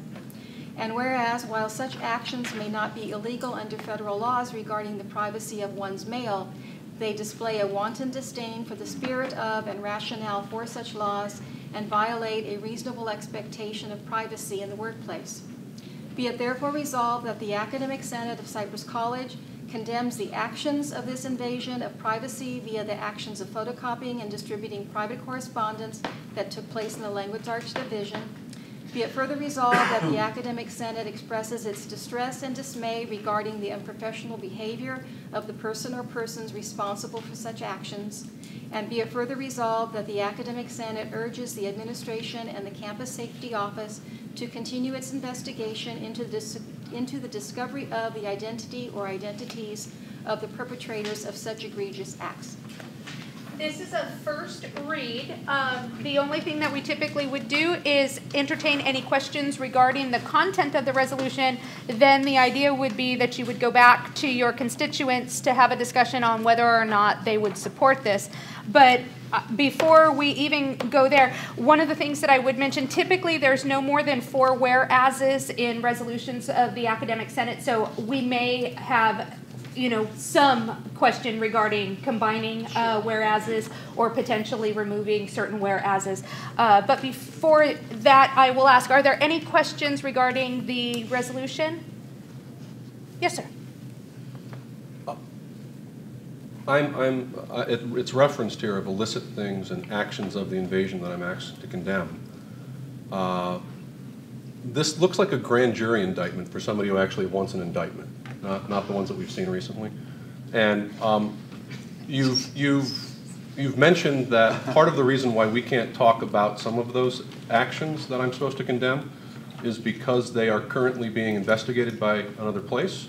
I would like to, before I have any action on this, like to see the outcome of that investigation. And I would also like to say this. We're getting a lot of cover pages of issues that are really masking a central issue. I think one of the uncollegial or lack of collegiality things is that I keep, as a senator here and as a member of this faculty campus, that I keep having to referee the disputes from the Language Arts Division. It's actually getting a little ridiculous. It is something that is in our educational master plan, that it has to be corrected. We're closer to the end of that plan than not.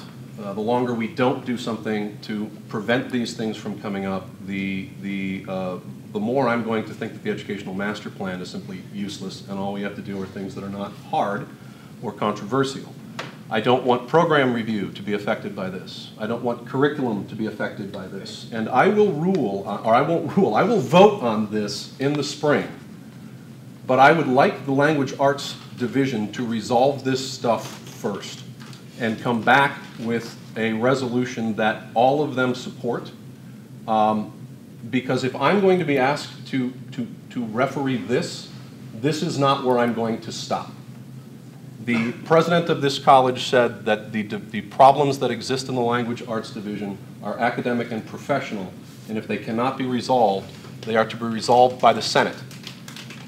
And if the division cannot resolve those issues, there will be an imposition of a resolution of those issues from this body.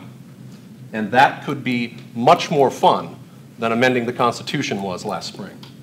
But I, for one, have just had the straw break my back. I will not put up with any more of the refereeing of what I would say is just pissiness and a lack of collegiality of people in the Language Arts Division. It's getting old from my perspective. Is there a question? Yeah, what's illicit? I want to know how I can comment on these things when there's an investigation. I don't know what these actions are specifically. Okay. Any other questions regarding the content of the resolution? I have a question. Well, do you want to go first, Ron?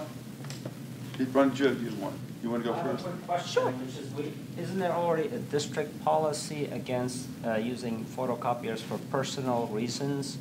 And I'd just like to know the answer to that, because it seems like this is addressing that, but there is a policy, I think, that you don't use copiers for personal reason, and that's part of this. But we don't know. There's no knowledge as to where it was copied from. Oh, okay. So, Kathy, if I could just quickly speak to this. And correct me if I'm wrong, Pat, I understand the concern that's vested in this, and in my memory, going on 64, that we at one time had a subcommittee that dealt with issues relative between faculty members in some sort of resolution context, but I may be wrong. Pat's already wrinkling her eyebrows, so probably I'm wrong. But anyway, let me speak more quickly directly to this. It seems to me that a better way, when these things come up, perhaps another alternative thing, I'm just throwing this out, and I want you to think about it, is a context by where you have, everybody loves this, I can just hear my friend worried about this, Jolene, where there's some kind of subcommittee context where we bring resolution to these things, rather than doing this kind of thing, where we bring the parties together and resolve it, rather than have to do some action of censure. Apology goes a long way among people with integrity. When people step out of line inadvertently or even with intention, and you address that behavior in an open, direct way, and an apology is administered. Someone apologizes for the action, and it's resolved. What I'm concerned about is, I would rather see that context created, moving in that way to bring resolution to these, issues as they come up, because I think that really brings healing and restores integrity. I think it's a much more effective tool. I mean, you can't force an apology, of course, one knows that, but bringing the context for that. And I am deeply disturbed as I read the papers in the last 10 years, I've been here for 30 years, that even on the federal level, people seem incapable of that action. And to me, it's the strength of heroism, of the person who's committed an action that perhaps they inadvertently, that they realize they've stepped out of line. I think apologizing is a wonderful reinstitution of their own integrity and the integrity of their relationships to other people. And I see a lack of that in our, I'm seeing, not in this necessarily in this campus, but I'm seeing a lack of that in our institutional cultures in this country. And it's sad to see that. But I think that's another way, hopefully, to bring resolution so that it doesn't have to become something that's on paper, that becomes something part of the Senate history in minutes. And I think that's a more effective way of doing it. And I think it's also a healing thing for the person who has inadvertently or consciously stepped out of line, to help them, bring them back into a collegial relationship with their colleagues. And I'm done. Is there a question? That is my statement. Isn't that naughty of me? Is there any question regarding the content of the resolution? Because this is a first read, we will not be taking any action on it, but you will need to take it back to your constituents to have a discussion so that we can have an informed discussion at our Senate meeting in the spring. My question is the role of the Senate versus the role of administration in disciplinary matters. To me, if what this is saying is true, then it would be a disciplinary issue for the dean, not for Senate. It seems to me. So I'm not clear on the scope of the academic Senate versus the dean in this case. Administration responsibility. So what is the role of academic Senate in this situation? We would have to have it under the purview of the 10+1, and I distributed at the beginning of this semester the 10+1 cards for the academic Senate, and we would have to find it under one of the 10+1 for it to be within our purview. Though I will tell you, one of the 10+1 is, and anything else we decide that we want to take under our purview. So some people can decide it's the +1, it's everything else. But someone may ask the question whether or not this is a working conditions question, and if it is a working conditions question, then it becomes within the jurisdiction of United Faculty. So are there any questions regarding the content of the resolution? I can't answer whether or not I believe it's within the 10+1, because the +1 is and anything else that we consider to be within our purview. And originally on the agenda, we had an opportunity to take it off the agenda, and enough senators believed that it was within the purview of Senate, so I'm going to guess they're guessing the +1 applies in this situation, though I do not know the answer to that. A question, Jesse? Yeah. I think when they started to mention that it can be specific because of the investigation. Do we have an idea when that might be done? Now, if we bring this back in the next meeting and we have to act on it, I think we have to either turn it down or approve it. Should we be doing that before that investigation is ended? I don't think so. Okay, so the question is, when will the investigation conclude? Do we have an answer to that? The investigation is currently in process. There is no timeline as to when it will be concluded by campus safety. A question, Jim? I have a question in terms of the purpose of this resolution. Obviously, if this act is being investigated by campus safety, then it's been condemned. It's an illegal act or illicit. So I don't understand what the purpose of our condemning it with this resolution is going to achieve, other than it's already being achieved by the very fact of what the act is. Obviously a condemnable act, and it's being investigated. So I'm not quite sure why this is necessary. What's it going to do that the actual investigation is not going to do? Do we have an answer to that as to what it is that we're anticipating Senate will be able to do that the investigation will not be able to do? Yes. Well, I think the academic Senate represents faculty in academic and professional matters. And although, to kind of address Brian's point about there's been a lot of chaos in the language arts division, however, there has never been the illicit retrieval and distribution of personal correspondence to other colleagues, to other faculty. That has never happened, as far as I know. And the resolution seeks to condemn that act, not the infighting, not all of that. I mean, unless Academic Senate is okay with people going through our boxes and distributing the contents of our boxes to other faculty or other people. If Senate is okay with that, then that would be, I guess that would make a statement as well. So if I'm hearing correctly, and please, if I am incorrect, we're looking for a policy, not necessarily that would keep anyone from distributing into mailboxes, but retrieving items from mailboxes. Is that? Okay. So we would be looking for a policy coming from Academic Senate regarding the distribution? No, statement. It's a statement.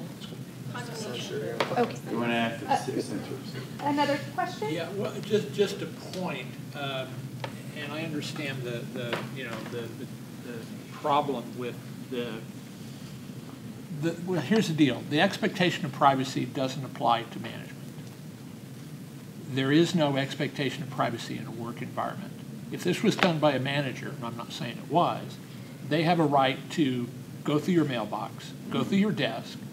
Based on court cases, they probably have a right to go through your purse if you're on the campus. There is no expectation of privacy. So because they're investigating, I'm assuming it wasn't a manager that did this. But in terms of actual employment law, they have a right to do this.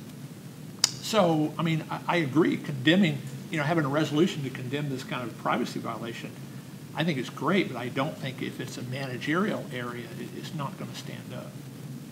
And the only thing I can see here is a violation of board policy. So, I don't know, it's just to give a context to this. What you're asking me to do, I'm not saying it's not the events as they unfolded, but it's your version of them. There's some accusations that are being made here that, for instance, said thing could not have been taken out of your box. It could have been found someplace. And then if I want to, at that point, with this found information, distribute it myself, I can do it. So there's a chain of events here that I'm not sure what took place, and I don't know, actually, if every single part of this is condemnable, to be perfectly honest with you, particularly if, in my situation, if I find it and I see the content of it, that changes the game for me. So any more conversation about this gets us into what was specifically being done, and there's an investigation taking place. But I can show a very reasonable why I might do what was done here under certain circumstances, that I didn't take anything out of anybody's box and I'm simply putting it into it. And then the problem becomes someone's taking out of the box what I put into the box. Because what's interesting is stuff was put into the box, and then the privacy of that box, apparently, once it was taken out, was also violated. So are you admitting that you violated that, too, by taking things out of people's boxes? Do you see what I'm saying? We have a complete open door. It could be an administrator, it could be a custodian, it could be all sorts of people who go through that place. And I am not buying the accusation and a case that is being made on one side. Because that's what I'm getting here. Because I don't know more of the specifics about that, and those specifics become very pertinent to this. Because I have to buy exactly your narrative for me to condemn this. There are parts of the narrative where it gets into more gray area for me. I'm sorry. It gets into more gray area for me, particularly in the context, if I may, of that language arts division. And that is the problems that exist within the language arts division that are popping up all over the place really do inform that very much, and inform decisions that might have been made in the course of that very much. And it's why I really, really suggest that the language arts division simply resolves these problems. It is their issue that is again coming up here. So the question that you would have? It's not a question. We're beyond that point. Okay. I have a question. Well, it is past the time, and folks, we had all decided that we were only going to spend the allotted time on this, and we have gone 2 minutes over on this item. Remember, it is a first reading, and if you are opposed to any portion of it, or if you have issues with it, that will come up for discussion at our spring meeting, and if you are not in favor of it, you can vote against it. But I would like very much so to get all of you folks out of here on time. I have tried all semester. I am willing to remove and postpone at this time items C. Oh, and I have been allowed item D. So I would entertain a motion to adjourn and to wish you all a happy holiday and bring you back in the spring semester refreshed, anew, and 10 pounds heavier. Move to adjourn. So moved. Folks, go enjoy your holiday season. Thank you so much.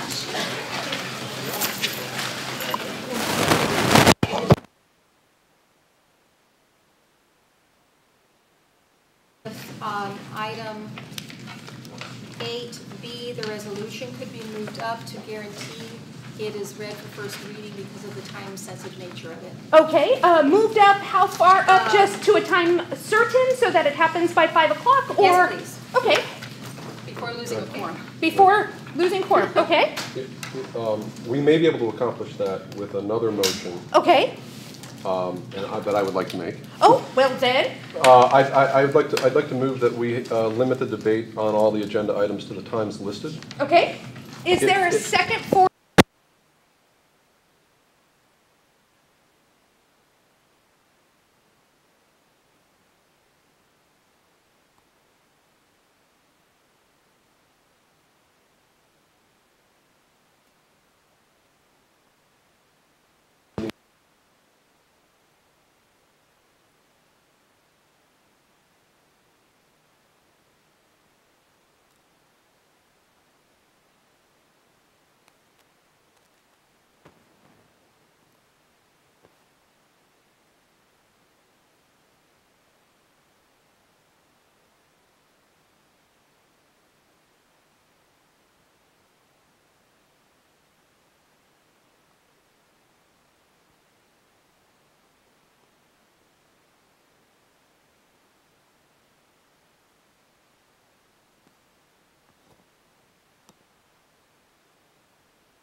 All those in favor of keeping the time limits, say aye.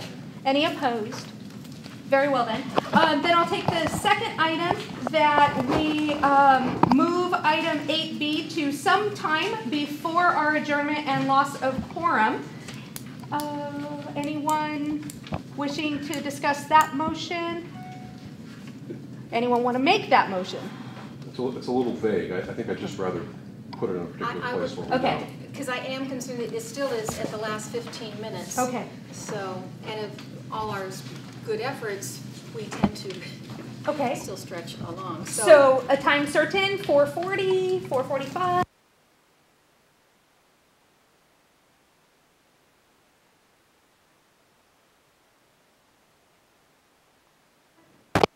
Speak.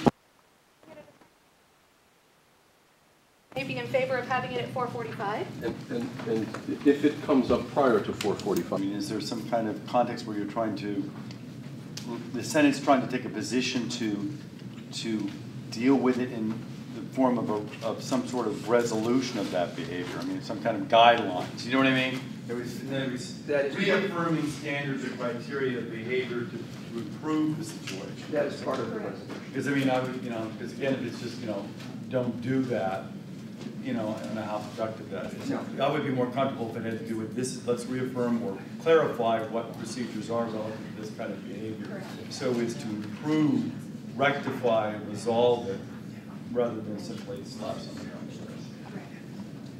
That's all I have.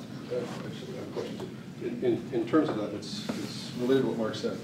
This does the resolution deal with violations of existing statute, code, laws, or whatever that we specifically know what a violation is? Or is it asking us to condemn behavior? Is it asking us, I mean, is it I know a little bit about this, and I don't find a lot of language that deals with it. I made an inquiry of my dean about it in a general way, trying to figure out. It's so hard to talk around this, but that there appears to be some violation of common sense and common decency to some extent, rather than a violation of a specific statute or something like that. Is that correct? I don't want to stop the discussion, but it appears as though the discussion is the well, but point. it relates to the germaneness of this. I mean, Well, let's see how the senators feel. All those in favor of removing it from the agenda, say aye. Aye. All those opposed? Oh, okay. If you aye. Aye. Those. You start over. Let's do it again. Okay. The aye of removing it. Yeah, I forgot that Brian needs to know exactly who's voting for it and who's voting against. So just the three? Okay. And those that would like to have it stay on the agenda at the time certain, 4:45, in the event we don't get to it sooner. Any abstentions? Oh, wow. Okay. But it still passes. So it is on the agenda for a time certain, 4:45, in case we get there beforehand. Let's go back to the idea. Is the agenda adoptable? It needs a home. Can we take it home? Okay, so let's adopt the agenda. And we will move forward with approval of the minutes. I believe that there might be... Yeah, I apologize. I do not have them Okay. broken disc. Okay, we will make sure that we get them... We'll do it the next time. And I'm assuming you want those closer to the next time and not during the holiday break. Is that correct? Yeah. We're obviously going to. Oh, yes, I probably should have indicated that.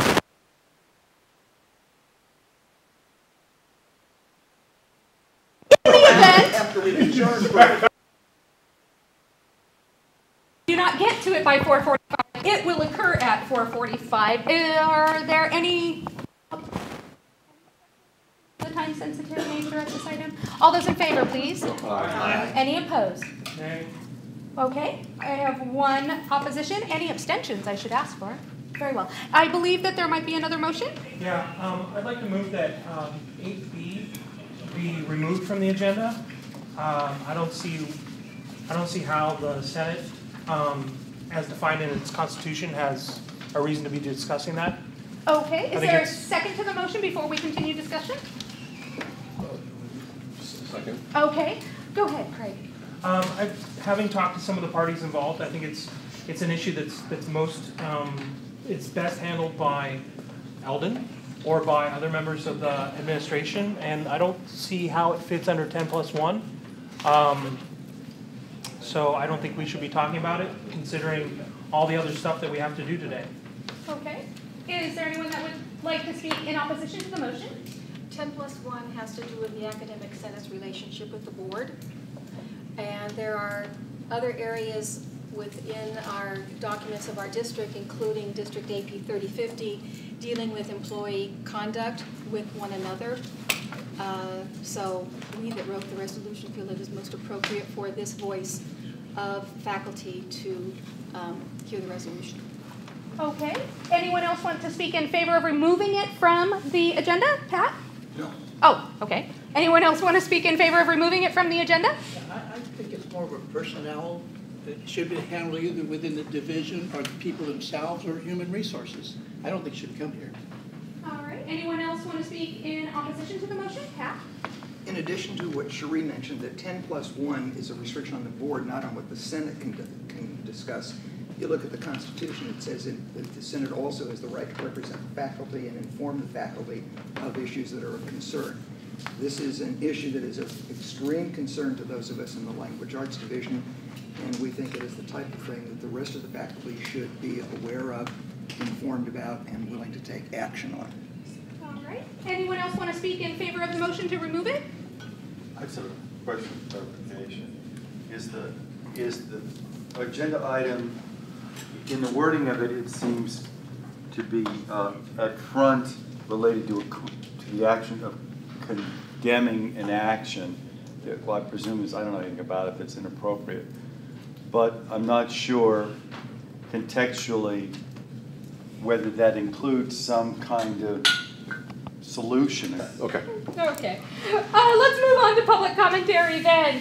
I have invited our Executive Vice President to just give us a cursory introduction to an item on the agenda that I have on 8C. I needed you folks to understand where this agenda item is coming from. So I asked Dr. Pandapati to come and join us. So Shantanu, please. Good afternoon. Good to see all of you here. I will keep it brief. This is regarding an annual report that we as an institution are required to submit to maintain our accreditation. This report goes out to ACCJC. The report can be found out at accjc.org, the website. It's called an annual report.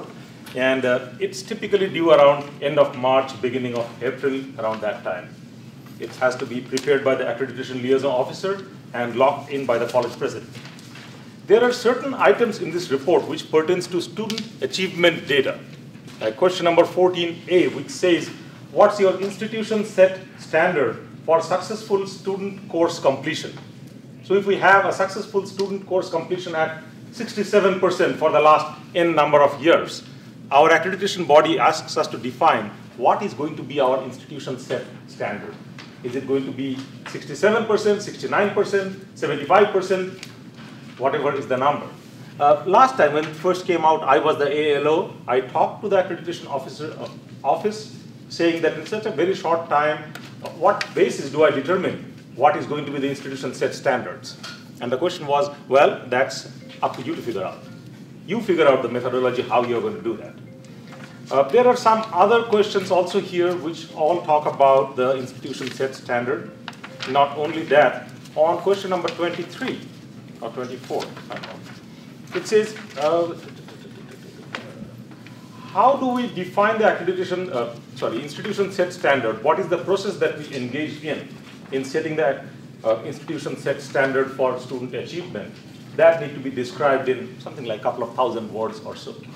Now, this is an academic matter, that what should be our student achievement, our aspirational student achievement numbers. Is it X percentage, something up from where we are? Also, how do we determine that number? Should we be discussing that in Academic Senate? I suggest that being an academic matter, Academic Senate takes this up, have your discussion, look at the form. Now, I have shared the link with Jolina, and I'll be happy to share this at any point of time to you. It's an open access, you can look at the form, engage in a conversation, and then A, answer the questions, what should be the institution set standard as determined by Academic Senate, and B, also whatever narrative questions are, that what is the methodology that you have used to arrive at that number. Articulate that, so that when the report submission time comes, we are not just a... Into the woods. I went and saw Fisherman Flower. The thing they did at Sugar Street. Just giving like a segment of Did you see that? Yeah, wasn't that wonderful? Are you sure?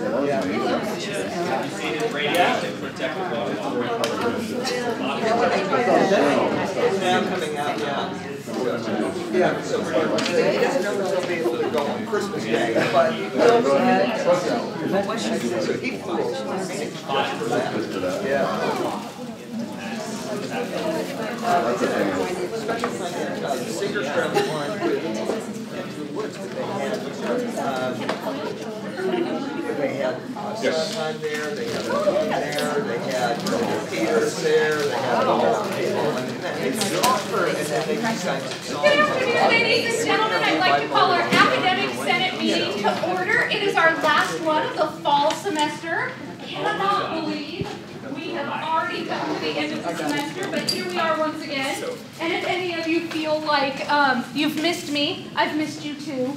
It's been over a month since I last saw you, but I'd like to let you know, on the 4th Thursday of November, as everyone was sitting down to Thanksgiving dinner, I was sitting down thinking how thankful I am for all of our academic senators that are representing the voices of Cypress College faculty.